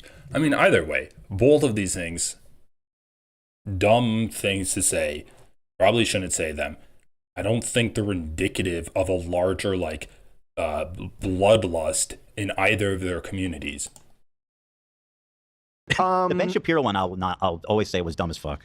Right. I mean, to say that you didn't complain, I mean, let's be real. Complaining is what you do. I don't think. Dude, I don't think the Ben Shapiro one's that bad. Like, Ben Shapiro has literally made a career in a large part defending Israel and then using his Jewishness to attack other Jewish people. Sam Cedar has a nickname for Ben Shapiro, which is Pope of the Jews, because he decides who's like a real Jew and who's not a real Jew. And when you have someone like that, I think it's I think like a Holocaust joke about them dying, especially from Ethan, who is a Jewish person, or like I don't think Sam would ever make a Holocaust joke about like that because that's just not really his sense of humor. But someone who has been like in the crosshairs of Ben Shapiro, I don't think like a Holocaust joke is out of line on that. So I think I was like, no, I get it. But I think your complaint, I think your complaint mostly was the hypocrisy because and this is where there is an interesting parallel here in my opinion, because it was, you said that got clipped. And before the episode was over, I was getting annihilated. Right. It was immediately all over. Like, all right, we're taking a break here. It was all over right-wing Twitter specifically. And I think your complaint was that, especially at the time, frankly, I think they've kind of walked back from the whole free speech warrior thing. You don't hear the right. I mean, I guess JD Vance still is like, we believe in free speech or whatever, but it's so clear that they don't, that I feel like they don't push it as much. But at the time, they were like, we are the party of free speech, yada, yada, yada. And then they were jumping down your throat for saying that. And so I believe that you did complain about the hypocrisy of those people. But if he had said that, then there would be nobody would have cared. Right, yeah. Yeah, you got to be. He said this. Maybe he should get a button. Unironically, maybe he should get a button. I think everyone could benefit from a button, personally. For real? Rick Scott tries to, yeah, I mean, of course, it turns out he I mean, bro, like, what are they saying? This is so stupid. Are they saying it was a wording issue? Or are they saying that the issue is the violence that Hasan is bringing into his community? I mean, if Hasan said, oh, if they really cared about this, they would put Rick Scott in prison for the rest of his life. That's essentially the same thing as what he said. But I guess for Ethan, that would completely defeat his argument because he's like, you can't have it both ways, Ethan. You can't say, oh, well, if Hasan just said max punishment instead of kill, that would be completely fine. And then also say, I'm talking about the atmosphere of violence loving in Hasan's community. You can't have both of those things at the same time, Ethan. Because one's literally like a slight word change, which basically means the same thing. I mean, if we're talking about max punishment, that could involve the death penalty because we happen to have a president that believes in the death penalty. But for Ethan, that would be fine, even though it's literally like could have the exact same meaning, just different words. And Ethan's like, okay, well, if you like veiled your meaning in a different way or like just reworded the exact same sentiment, that would be fine. Even though the sentiment is what Ethan was just saying that he was criticizing. Hasan's community is too violent and loving. Let me pull this up. Oh, what the fuck? He goes, I'm sorry. I'll choose my words carefully next time and say, if Mike Johnson cares about Medicare fraud, he'd call for max punishment for the current Florida GOP senator. Yeah, nobody would fucking have a problem with that, obviously. That's like completely fine. This is what Hasan does. He goes, what's the big difference? Sorry, I didn't just say criminally punish him instead of kill him. Right, if he had said that, then there would be nobody would have cared. Right, yeah. Yeah, you got to be. He said. I mean, all I can say is that between Ethan's community and Hasan's community, there's one community that has been known to fucking harass and dox and make threats towards people. And it's not Hasan's community. And between Ethan and Hasan, there's one person who will harass, threaten, and dox people. Like tiny people that don't have actual audiences. And it's not Hasan. So if we're talking about like violence and the pure amount of hatred and negativity you're putting out in the world, I wouldn't really stack myself up against Hasan if I was Ethan Klein. Maybe he should get a button. Unironically, maybe he should get a button. I think everyone could benefit from a button, personally. For real? Rick Scott tries to, yeah, I mean, of course, it turns out he just because Rick Scott is a douchebag piece of shit, it doesn't mean that you get to fucking do death threats against elected officials every time you want, like all the time. And your fucking community, there's a bunch of violent freaks, dude. Okay, Ethan, was it a misspeak or was it a death threat? Because, I mean, what is this? A max punishment? Is that like a threat to imprison then? Is that Hasan calling for like the hostage taking of Rick Scott? Why are you fine with this, but not fine with him saying he'd kill Rick Scott? He'd call for max punishment for Rick Scott or he'd kill Rick Scott? I mean, one's obviously hyperbolic and used to get an effect out of the audience. It's almost like a punchline to a joke, versus like max punishment for Rick Scott. But Ethan's fine with that. Wow, you want a hold Rick Scott up in front of a jury of his peers and have him go through the criminal justice system. No person should have to go through that. Why is Hasan's community so litigious? They want to make Rick Scott go through the justice system. And why the hell does anyone let him get away with his fucking avatar being this picture? It is so gross and cringe. Why are we allowing James this? Charles disagrees. That's all. Wow, I sister, stopped. Garlic fries, why did you have to say that? Now, I just noticed that because of your comment. Oh my god. Hasan, fucking hell. Let it slide, please. Hasan Piker, Twitter. Oh. No, James, stop. Oh, sorry, babe. Why are we allowing this? And by the way, he's wearing a Rolex hat. If it couldn't be more obnoxious. Once again, I love Rolex. I Yeah, I wear was gonna Rolex. say, you love Rolex. I know, but he is all about hyper capitalism. Well, yeah, I mean, And why is this? Why do we allow this? This should be illegal. This is fucking cringe. Sister. This This should be is illegal? levels of cringe. okay. Am I the only one? I'm an There is- advocate for free cringe. There is personally. an article about it says like Hasan knows that you like when he shows you his armpits. There's like a whole article somewhere about Dude, it. I it will send is so vile. The people that simp for Hasan who are like, he's hot, whatever. It's the Bro, Ethan's so obsessed. He did not have to bring this up. He's literally like rehashing Hasan is hot. What the fuck is it? And I think Galia is a little obsessed with Hasan too. She's reading articles about people criticizing Hasan for showing his armpits. What is happening on this show? Ethan literally derailed the conversation, got distracted by Hasan's muscles and his sexy pose, and he's like, pull that up for me, enhance. Now enhance again. And then Galia's like, I read articles about people saying Hasan shows off too much hair. Bro, he's a fucking Turkish man. He has a lot of fucking body hair. Give him a break. I was gonna say, you love Rolex. I know, but he is all about hyper capitalism. Ethan literally told his audience, bro, Ethan literally pulled up Hasan's, like, is it like a foot rating website or something?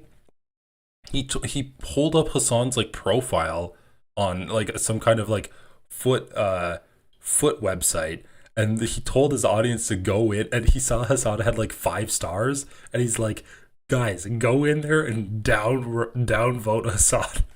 We have to, like, he's literally sent his audience to brigade Hasan's feet pics. It's like it's like unheard of levels of obsession with Hasan's body. Yeah, I mean, And why is this? Why do we allow this? This should be illegal. This is fucking cringe. Sister. This is illegal? levels of cringe. okay. Am I the only one? I'm an There is- advocate for free cringe. There is personally. an article about it says like Hasan knows that you like when he shows you his armpits. There's like a whole article somewhere about Dude, it. I will it send is so vile. The people that simp for Hasan who are like, he's hot, whatever. It's the most pathetic. It's so pathetic. Like, holy shit, dude. You have to be, even if you think it's hot, it's so embarrassing. It's so cringe, guys. Please, I'm gonna fucking die. Just me? Just me? I don't know. For me, this is the equivalent of hot tub streaming for politics because he knows that that's a kink and he's referring to it like that's the link that I sent. That's actually referring that he admitted that he knows his fans want to see his armpits. That's it. That's the article. But that's what he does. And I heard him talk about it so many times on the Fear and podcast, wherever Austin would call him out for it. Like, why? What the fuck? Like, Alia is obsessed. Okay, also, like, guys, we're talking about Hasan doing a cringe pose for his Twitter profile. Look at every single fucking thumbnail. It's Ethan Klein doing some kind of, like, cringe pose where he tries to look cool or chic or looks like some kind of, like, Zoomer YouTuber. He's like, oh. Huh?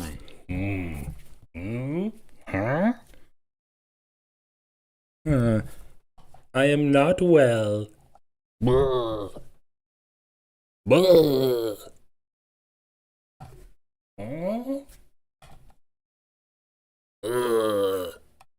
Dude, Ethan, you are not one, like, you cannot talk about cringe poses, my man. All right, let's listen to more of, like, Galia's just obsessive dumping that she's doing. Why do you do that? And he's just like baiting people to love him with disgusting. weird James Charles stuff.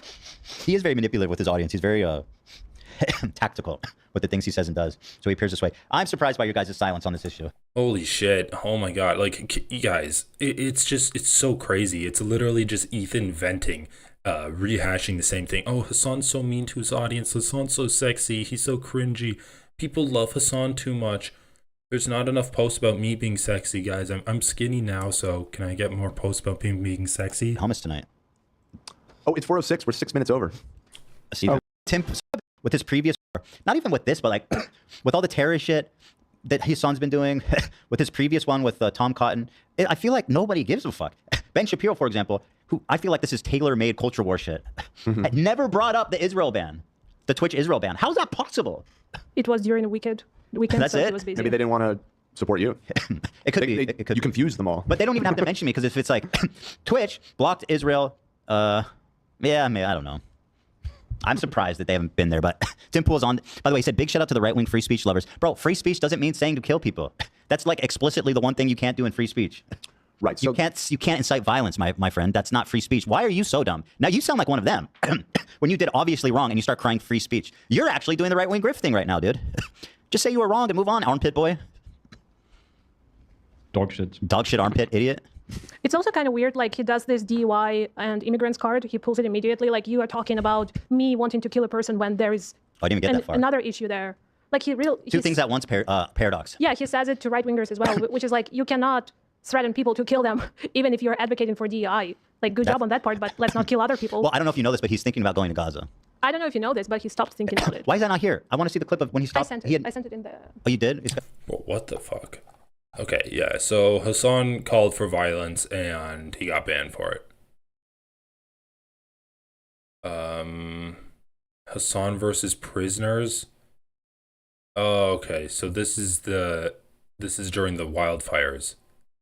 I like how they say Hasan versus prisoners. He was talking with them.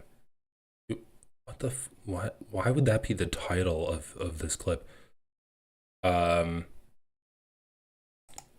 The Gaza thing is also kind of stupid because I was invited by literal fucking journalists that work in Gaza, okay? And I unfortunately most likely will not be able to go because the people that I did talk to said that they could not give me security assurances that Israel would not... That's why it's fucking admirable. That's the whole point, you dumb fuck. If it was perfectly safe, everyone could go there and it wouldn't be admirable. You wouldn't be risking anything at all. That's why people are saying he's actually considering going to Gaza like it's a good thing, because it's risky. What do you mean? Did you think that they could promise you one fucking TikToker said like Hasan was willing or was thinking about going to Gaza like it was a good thing. He said that one time and they've been playing the fucking soundbite. It's not every time. It's like Ethan's acting like every time he hears that sound clip, it's a new person saying it's admirable for Hasan that he's thinking of going to Gaza. Oh my god. People aren't like... Dude, I'm pretty sure like everyone in Hasan's community was like, don't go to Gaza because you're gonna fucking die. Like, Israel's going to kill you. It's not... I mean, sure, you can say, I guess the danger makes it admirable. I also think it's admirable when Hasan does, when he interviews fucking prisoners, or when he goes to the homeless communities and gives out clothes there. I don't think something necessarily needs to be dangerous for your work covering it to be admirable. I mean, this also just shows the fundamental misunderstanding that Ethan has with journalism, especially when it comes to covering Gaza and Israel. It's admirable covering Gaza because no one's doing it. And right now, the entire, at least in the United States, the entire paradigm is geared towards favorable coverage to Israel. And so when you are a voice that speaks out against the prevailing narrative, that's admirable coverage. Like what Ken Klippenstein does, where he gets people to speak out against like the Trump administration, and he'll publish things that other news media won't publish because it goes against the narrative and it goes against like what the government wishes news media puts out. But Ken Klippenstein will post it. That's admirable. That's not dangerous, even though he got banned from Twitter for, what was it? He released like the JD Vance files and he got banned for Twitter from that. That's admirable, but it's not because of the danger of it. Like, I genuinely think Ethan wanted Hasan to go to Gaza and then get killed by Israel. Can we watch Hasan's new upload next? Oh, he uploaded? All right, we'll finish this segment. I really don't have any interest in watching Ethan just like reacting to Hasan talking with prisoners. But let's finish this segment. Security assurance in the middle of a war zone to begin with? What the fuck does that even mean? It's insanely pathetic. Somebody please. It's unbelievable. That's why it's good. What do you mean they couldn't give you insurance? I also wanted to give Sorry guys, I'm not going to this war zone unless they can put me in a perfect bubble of protection. That's why war journalists are fucking cool and why we like them. Sorry, Gali, go ahead. Yeah, of course. When I first heard it, I was immediately in my mind, I draw a parallel where this guy is advocating for Ukraine to knee down to the bully, as he said, quote, or like just sign a peace deal, it's going to be all right, just sign a ceasefire, just stop the war and everything, when the only thing why Ukraine cannot sign that is because they do not have security assurance. And that's why like the whole peace deal cannot be made, because Ukraine does not have a security assurance, and he understands that for himself. That's why he cannot go to Gaza, but he doesn't understand it for the whole country in some universe. It's like some narcissistic stuff where he's like, oh, I actually just realized it's really dangerous when the war is there. I didn't know about that before. Yes, I need some security. Yeah. It's so fucking stupid. And then his fans watch this and they eat it up. And I love how he leaves the door open. He's like, I might probably not go. It's like, shut up, bitch. We all knew you were never going to go because you are a fucking baby who's not willing to risk anything for this cause. Anything of substance for socialism or for Gaza or anything. You just want to sit there, collect money, hoard money. Oh my God, dude, Ethan's so fucking evil, man. Yeah, so Hasan, like, talks about journalists inviting him to go to Gaza. And then he's like, I'm talking with people, I might go to Gaza. He never makes it definitive. He never says I'm going. Hasan talks about that. Then he's like, yeah, I'm not going to go because it's way too dangerous. Which is a valid thing to do, bro. Like, there's war journalists, there's Palestinians that literally can't leave and they cover the war. Israel's killed, I don't know how many journalists. Let's see. How many journalists has Israel killed? As of March 3rd, 2025, CPAY, the Committee to Protect Journalists, their preliminary investigation showed at least 170 journalists and media workers were among the tens of thousands killed in Gaza, the West Bank, Israel, and Lebanon since the war in October 7th began, making it the deadliest period for journalists since the Committee to Protect Journalists began gathering data in 1992. So this is literally the most dangerous war zone, like, since we've been, this is the most dangerous war zone for journalists since we've been gathering information on danger to journalists in 1992.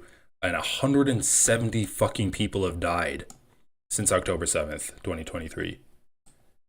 Yeah, and I mean, dude, I just can't get over the fucking sickening feeling that I feel like Ethan wanted Hasan to go to Gaza so bad, and then for him to just die. I mean, there's really, I can't come up with any other explanation for Ethan being so mad at the news that Hasan decided to stop going and saying that you're not a true activist, you actually don't care about Gaza at all because you refuse to go to Palestine. You refuse to go to Gaza. It's like, holy shit, dude. Yeah, Hasan refuses to go to Gaza. That means that he's not like a pro-Palestinian activist at all. Fucking live in a lap of luxury, hyper consumerism, and just like, what a grift, man. Holy fuck. Gaza thing is also kind of stupid because I was invited by literal fucking journalists that work in Gaza. Wow. Okay. And I unfortunately most likely I don't understand what's the big confusion. I'm talking about Russia and Ukraine. They had like tons of ceasefires and Putin violated it every time.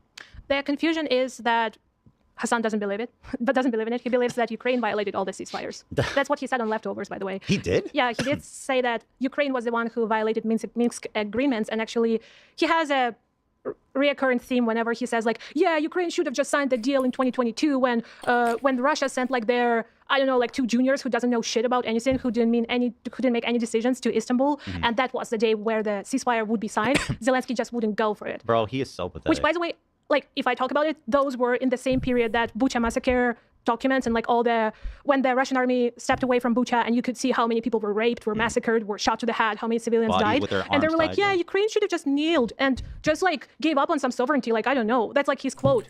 All right, yeah. We all know Hasan hates Ukraine and he is against the will of the Ukrainian people. Okay, let's take a look at Hasan's upload. And of course, I'm saying that with like absolute dry sarcasm. Hasan is like pretty much his main position has been, I support the will of the Ukrainian people, almost to a fault, because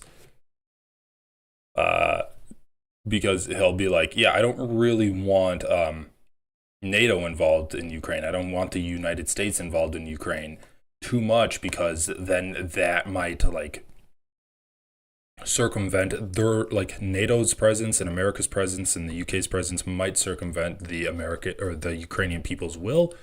And if they ever want to stop fighting, if the United States is using them as a proxy war to like grind down Russia, then that's going to like not be a situation. That's not going to be a position where the Ukrainian people are getting listened to. And then of course, like Donald Trump gets into office and he completely destroys that. Anyway, let's see what Hasan has to say. What's up, everyone? If you're seeing this, that means I've probably been banned. That's right. Cancel culture has finally come for me. Oh my God, it's over. It's over. The free speech warriors, where are you now? They've taken me out, ladies and gentlemen. It's over. I'm done. A couple days ago, I had a conversation where I was responding to the Republican House of Representatives Speaker, and I said some things. Let's take a look at what I said. Libs of TikTok, of course, posted about it. Here is what Libs of TikTok claimed I was saying. Hasan Piker just called for violence against a sitting U.S. senator. If you cared about Medicaid fraud, you would kill Rick Scott at FBI. This got 17,000 likes. This was on February 28th. Let's take a look at this clip really quickly. There's about $50 billion estimated that are lost every year in Medicaid, just in fraud alone. No. If you cared about Medicare fraud or Medicaid fraud, you would kill Rick Scott, okay? You wouldn't make Rick Scott, former governor of Florida, Rick Scott, you wouldn't make him a prominent part of the Republican Party. Now, that seems like a wild thing to say. Oh my God. Is this person calling for the death of a U.S. senator? Of course not. I was not calling for the assassination of a U.S. senator.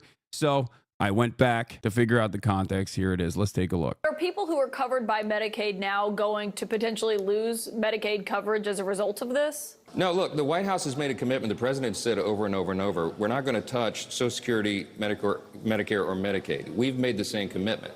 Now, that said, what we are going to do is go into those programs and carve out the fraud, waste, and abuse and find efficiencies. Couple of examples. You know, there's about $50 billion estimated that are lost every year in Medicaid, just in fraud alone. No. That fraud is not coming from individuals, it's coming from providers. They're not tackling providers. They're not actually going after like false billing. They are trying to cut recipients. If you cared about Medicare fraud or Medicaid fraud, you would kill Rick Scott. The reason why I'm saying if you cared about Medicare or Medicaid fraud, you would kill Rick Scott is because, and not make him a prominent part of the Republican Party, is because he to this day is still known as committing the largest Medicare fraud in U.S. history. They want to cut SNAP. They want to cut Medicaid. They want to cut the funding of Medicaid. They want to make it harder for people to receive Medicaid. They don't want to actually go after medical providers or the insurance companies or the nursing homes that are lining their pockets with major donations. Those are the people who actually engage in the fraud. It's not your uncle that's like lying about their condition and stealing money from the government by, you know, going to the doctor or whatever. Okay, so obviously I shouldn't have used hyperbolic language, and there's definitely some ownership that I must take. Some apologies there. I should not have said Mike Johnson should kill Rick Scott. I should have simply said Mike Johnson should punish Rick Scott, perhaps with the, you know, maximum punishment, whatever that would be, for defrauding Medicare and Medicaid. So, I mean, this is a pretty stupid controversy because obviously, like, you can replace kill, like, you can replace the word kill with anything, with any other word, like bean, screw, hit, spit on, condemn. You can replace it with anything and it would be the same meaning. When you do a call for violence, that's not the same. A call for violence is a call for violence regardless of the wording.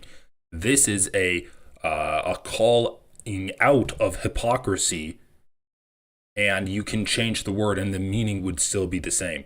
So when Ethan's like, oh, you should blip the NRA meeting, you could do that. You could do the same thing with anything. It's like, oh, you should hit it with paintballs, the NRA meeting. Once again, I don't think that's necessarily like a call for violence. Another example would be when Tim Pool had that one, I think, was it Laura Loomer on his show? And she's like, you should throw Democrats out of the helicopters. Or, yeah, you should even do like the corporal punishment for them.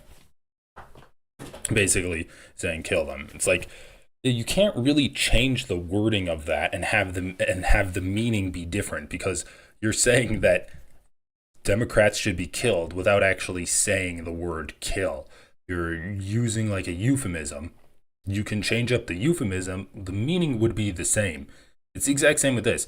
Like Ethan Klein himself, who has a hate boner for Hasan and did an entire segment on it, is like, okay, yeah, if Hasan just changed like the wording slightly, even though the meaning would be the exact same, I'd be completely fine with it. That proves it's not a call for violence, you fucking idiots. So, like, this is a classic example of people just taking it out of context and, like, hyper-focusing on the words, and which is a big shame, because I think the best case scenario of this entire thing is people realize that the Republicans are cutting Medicaid, and Rick Scott is, like, an asshole who did a bunch of fraud. Honestly, like, I think Hasan has an opportunity here to use him getting canceled to call attention to the fact that the Republicans are trying to cut Medicaid, $800 billion worth of Medicaid, which is like a silver lining to this whole issue.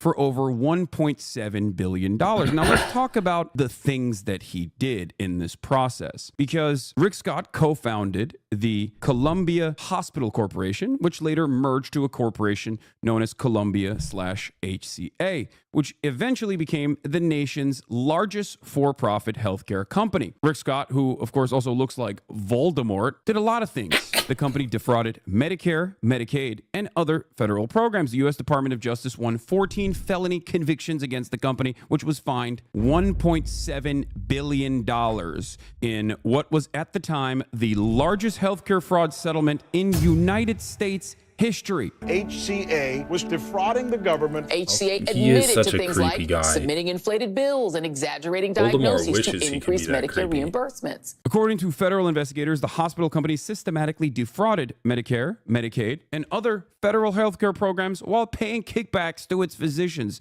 Scott, of course, denied any wrongdoing. Scott pled the fifth 75 times to avoid jail for Medicare fraud. He didn't go to jail over this. He didn't even get any punishments over this. And Scott's resignation certainly was fantastic. For his pockets, he walked away with $10 million in severance pay, a 5-year consulting contract, and $300 million in stock and options. He is now the wealthiest member of the United States Senate. Rick Scott also in the past apologized, took ownership seemingly over his actions, but since then, in his endless interest in gutting all of these social safety nets so the American poor suffer more, Rick Scott has actually seemingly turned around and thinks that this was political prosecution, pure political prosecution against him. No, I'm fed up.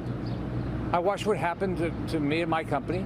I've watched what's happened. I've talked to business people over the years, what's happened to them when you have political persecution. What I was simply trying to say is Republicans don't care about the actual fraud that takes place in terms of government entitlements programs, in terms of government expenditure, because if they did, they obviously would punish Rick Scott. Rick Scott would not be a prominent fixture of the Republican Party. Rick Scott, who was elected as the governor of Florida after he committed the largest Medicare fraud in U.S. history at the time. $73 million. That's the amount that we know about so far that Scott and the Republican Party spent on TV advertising. Rick Scott, who then went on to become the Florida senator. On Sunday, a manual recount confirmed Republican Governor Rick Scott's victory over the incumbent Democrat Bill Nelson. Once again, after doing insane amounts of Medicare fraud. Elon Musk posted on X his support for Florida Senator Rick Scott for Senate Majority Leader. This was simply the point. But of course, Republicans want to avoid this point. Asmongold, for those of you who don't know, is a right-wing political commentator. He does have some centrist opinions every now and then. I believe he himself actually is a big advocate for healthcare, likes Bernie Sanders, but spends most of his time simply sitting around and reacting to Donald Trump. He is now officially, by my estimations, a larger right-wing political commentator than even the likes of Ben Shapiro. Very successful in this field. Right-wing political commentator than even the like. Gotta let these quick cuts breathe a little bit, Hasan. 49.35 million views compared to 155 on the main channel and 80.07 million on the Clips channel. Holy shit, bro. Oh my god, America's so fucking stupid. Oh, dude, this is the motherfucker that said the Germans burned all of the queer books because they were written in Jewish. Oh. And he has 155 on the main, 80 million views a month. Likes of Ben Shapiro. Very successful in this field. His videos reacting to Donald Trump get millions of views, more so than the Daily Wire could ever dream of. Asmongold also is the largest political content creator on Twitch in general. He's the largest political streamer now. He's double my size. He's always been double my size, but he's now double my size when it comes to political commentary as well. So let's see what the largest free speech defender had to say. He actually voluntarily brings this up in a YouTube video called, "What the fuck is Twitch doing?" The YouTube video is from 2 days ago with 1 million views. The first 13 minutes of it is just reacting to the latest Ethan Klein video, who is falsely smearing me as someone who doesn't care about Israeli civilians or whatever, which is obviously incorrect, but we'll get to that perhaps down the line. He packaged that up with the Libs of TikTok video to call for my banning. Someone described Asmongold as looking as a decrepit Confederate general, and that shit kills me. Probably says the same stuff as what a Confederate general would say too. See if I can find it here. Like I do, as I said, I do try to maintain a degree of neutrality with a lot of this stuff. And I try not to go too like super hard on it. I'll link you guys the video real quick before I get into it. And he's linking the Ethan Klein video to his audience because, you know, to show support. Yeah, there's the video. It's the Ethan video. Perhaps this is the reason why Ethan Klein doesn't talk about Asmongold and his apologia for certain regimes of the past. You know, Ethan, who really cares about anti-Semitism, of course. Yeah, why hasn't Ethan talked about Asmongold? Constantly comes after me, someone he knows has a long track record, alongside him at times, attacking anti-Semites and explaining to people. Bro, I love Hasan in his like new villain arc. He's just like, fuck Ethan Klein, I'm gonna talk about him. I'm gonna get like the liberal twinks of Twitch on my side, going on to the Twitch live. And he gets banned from Twitch. He's in his new villain era. But what famous dog whistles are and things of that nature. But that'll be for a different day. People are so ideologically captured, it's sad. I think a lot of people are. I saw this the other day, actually this morning. Where is it here? Here we go. Hey, Dan Clancy. Time to wish us on another happy birthday song, you hack fuck. Anyone else will get permabanned on Twitch for this. This is beyond the pale. This is enticing your audience to kill a sitting senator. Don't people go to jail for this? This is not enticing my audience to kill a sitting U.S. senator. That is ridiculous. Everybody knows that is ridiculous. The people that are complaining about this know that is ridiculous. But I'm glad that I was able to show you the context, the full context of what I was talking about. If you cared about Medicare fraud or Medicaid fraud, you would kill Rick Scott, okay?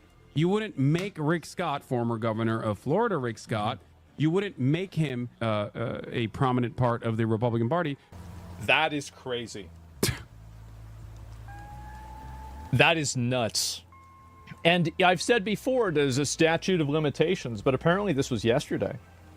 Yeah, this happened yesterday even. Oh my God. How's that not against the TOS? It is. And it is an open call to violence. And I would challenge anybody who thinks that it's not an open call to violence to say that exact thing about Donald Trump and then tell me if Secret Service shows up at your house or not. Really? It's very obviously a call to violence.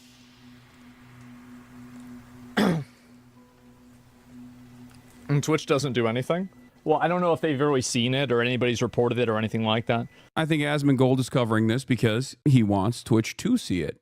He's done this a couple times in the past couple of weeks. I understand. We are ideologically butting heads on Twitch. Asmongold and I disagree vehemently on a lot of issues, all the way from the history of Nazi Germany down to the fact that immigrants are not actually contributing to the American crime rates in the way that the Republican administration presents it.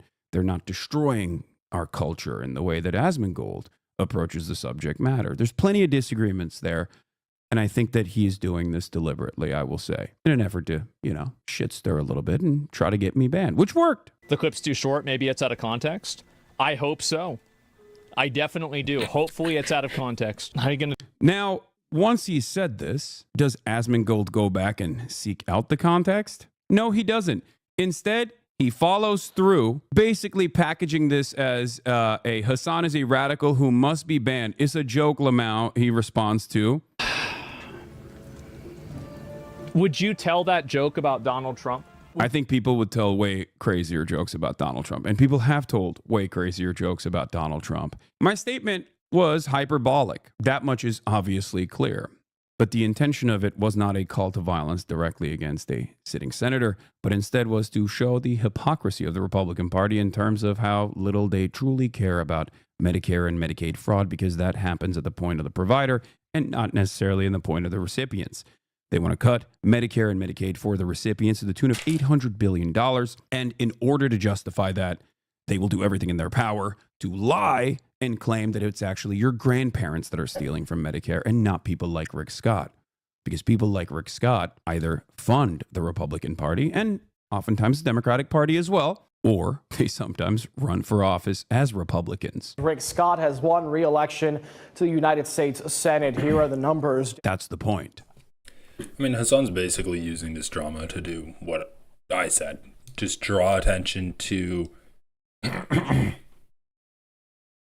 Republicans targeting Medicaid, draw attention to Republicans making basically life worse for working people, draw attention to the corruption of Rick Scott, who is a fucking ghoul of a human being. And I mean, the issue is when you're making an 18-minute long video and really defending yourself takes about 2 of those minutes where you just play the clip and you're like, this was a hyperbolic joke. I was making the point that if Republicans really cared about this, they would punish people that have committed fraud before. But instead, they're just going after people that are disabled but aren't like enough disabled for Republicans to care. Which, people are never going to be enough for Republicans to be like, okay, fine, you deserve some kind of welfare. All right, let's continue. Now, should the likes of Asmongold seek out further context? I think yes. I think when you have millions of people watching your videos, it would be nice to at least inform them of what the true context is. And now that this context exists, will Asmongold watch this video? Will he go back and say, hey, my bad? Maybe. I'll be honest. Perhaps he will do that. We shall see. Donald Trump didn't commit Medicare fraud, but yes, if he did, then yes. Okay, so then no. He then follows up with another tweet of mine. This isn't Hasan's only first foray into political violence. This was the weapon used to assassinate Japanese Prime Minister Shinzo Abe. Archive link and reply to his now deleted post. Well, I didn't delete it. Twitter forced me to delete this. But I'll tell you this, it's not the first time. This is the second time. No joke. Yes, neither of these, by the way, have resulted in any sort of action from Twitch at all. Your Reddit advocated for killing too. Sorry for spam. Yeah, but here's the difference, right? When did my Reddit advocate for killing people? When did this happen? And also, when did I advocate for it? He also then, to further push the narrative that I am a radical, a scary radical who advocates for violence, he shows this tweet. Briefly, my old tweet that Twitter actually forced me to ban, which is a tweet where I quote retweeted sitting U.S. Senator Tom Cotton, who was advocating to kill peaceful pro-Palestinian demonstrators all the way from April 16th, 2024, almost an entire year ago, where I famously quote retweeted the doohickey, or I guess a meme of a doohickey that was responsible for the assassination of Shinzo Abe. Now, of course, this wasn't serious. I fib. I did this in response to a sitting U.S. senator who had previously in the New York Times written about executing Black Lives Matter protesters by using the military. And this time around, April 15th, was encouraging people. I'm going to read you his words. Senator Tom Cotton said this: I encourage people who get stuck behind the pro-Hamas mobs blocking traffic. Take matters into your own hands to get them out of the way. It's time to put an end to this nonsense. This was, of course, a direct call to violence from a sitting senator, a direct call to violence against peaceful protesters engaging in an act of civil disobedience. If something like this happened in Arkansas on a bridge there, let's just say I think there'd be a lot of very wet criminals that have been tossed overboard, not by law enforcement, but by the people who's... The difference is if you are in a position of power and you align with the systems of power, basically U.S. imperialism and capitalism, and like capital in the United States, you can make calls to violence like this. You can even do violence like this as long as the violence is institutionally acceptable.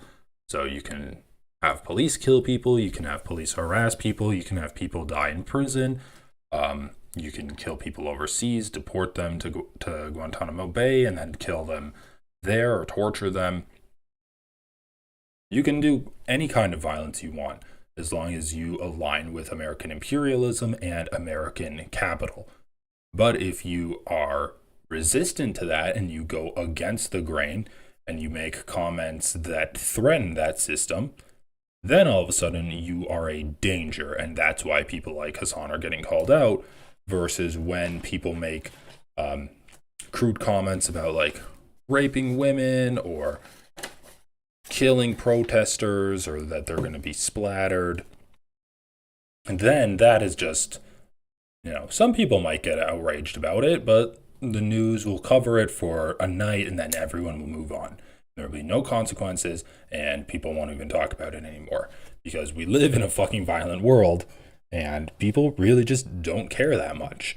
But when you have all of the levers of power at your disposal, these systems that hold up this power, like the media, like all of this neo media ecosystem that we have on Twitter and on Twitch and on YouTube and all of these podcasters, they're all gonna jump in line and attack you to uphold the status quo, essentially. The road they're blocking. So he then doubled down on it and said, we do things differently around these parts. I mean, he is. He's advocating for a direct call for violence. I jokingly retweeted that statement with the doohickey. But of course, that was apparently bridged too far as well for Asmongold. I'm sorry. I've offended Asmongold's sensibilities. Of course, no comments on Tom Cotton, a sitting U.S. senator actively urging his constituents to go out and kill peaceful demonstrators who are, dare I say, peacefully demonstrating against a genocide. Well, make no mistake, it's most likely that Asmongold is simply responding to the things that he sees in his chat. Having said that, I wanted you guys to see the full context of the story. I was obviously not asking for people to kill Rick Scott. I think that would be ridiculous. I think that justice should be served, however, and justice has not been served against Rick Scott in this case. Justice rarely ever gets served against the rich people who exploit others, against rich people who defraud the federal government. You get a $10 million care package with $300 million in stock options for defrauding poor people that absolutely need this medical care. And then Republicans will turn around and act like the real fraud is happening at the point of the recipients and not the point of the providers. There's about $50 billion estimated that are lost every year in Medicaid just in fraud alone. No one's for that. We've got to make sure we eliminate it. We have the algorithms now to do that. We have advanced technology to find it. Thank God for Speaker Johnson. That is my anger. That is my frustration. And every single person, not Asmongold, but every single Republican operative online, from Tim Pool to Libs of TikTok to many others, know that that is the reality. But they also want you to be distracted. They don't want you to realize that this is what the Republicans are doing. So I urge all liberals, progressives, or even people who are worried about their grandparents or their parents losing their health care, people who might be worried about their children no longer being able to receive Medicaid, to focus on who the vectors of harm truly are, what they're actually doing, instead of constantly engaging in petty squabbles. I shouldn't have used the term kill. I should have used either the term capital punishment or just punishment in general. But once again, I've let you down. I've used hyperbolic language, and that hyperbolic language has brought trouble my way. As one of the largest progressive, leftist, political content creators online in what feels like is a sea of reactionary sentiment, I am promising you that I will try to use more deliberate and more careful language going forward. Having said that, of course, in an 8 to 10 hour broadcast when I'm constantly in a contentious battle with members of the chat, because there's always free flow conversation and a lot of back and forth going on in the community, there will probably be some moments that are clippable. But I will try to minimize them to the best of my ability. On that note, I love you all, and I will see you when I'm unbanned. He'll see us when he's unbanned. So he might take some vacation.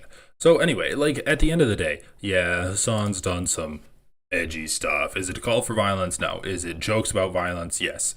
It is definitely jokes about violence.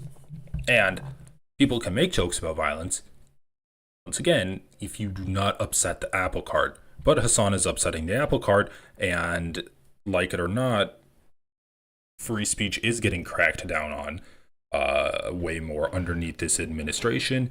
And people that are like pro-conservative are really falling in line and cracking down on anti-conservative speech. That's just the facts of the matter.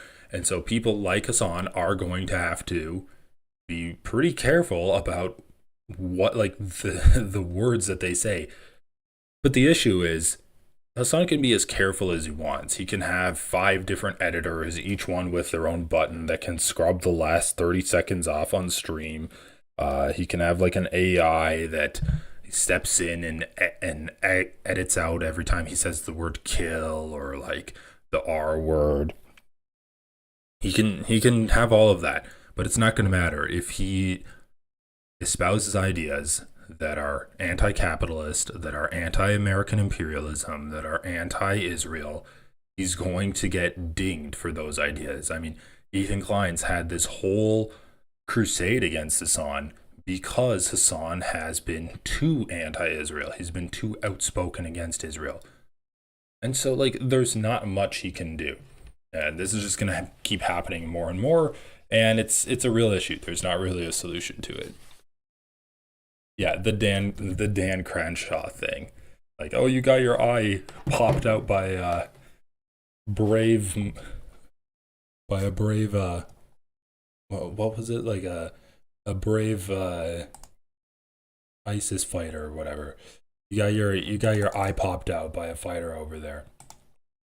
So anyway, I'm gonna call it here. But thanks for watching, everyone. And we got a lot more news to cover. We've got like the whole Zelensky thing. Doge is cutting Social Security.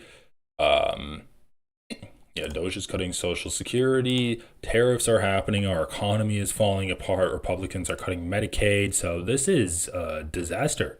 This is a disaster, and people that are covering all of this stuff critically are getting their voices stamped down on. So it is important to, keep your head on a swivel and make sure that you can't be called out for like pro-terrorism or anything like that, because that's a tool that people are going to be using way more.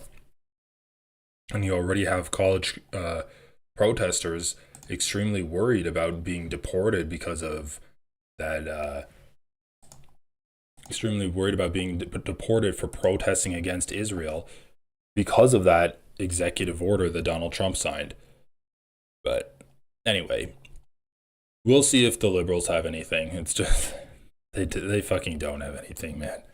Anyway, guys, thanks for checking it out. Thanks for hopping in. And I was sick last week, so I'm going to try to be more active this week. And hopefully my voice can hold up for everything. All right, thanks for watching.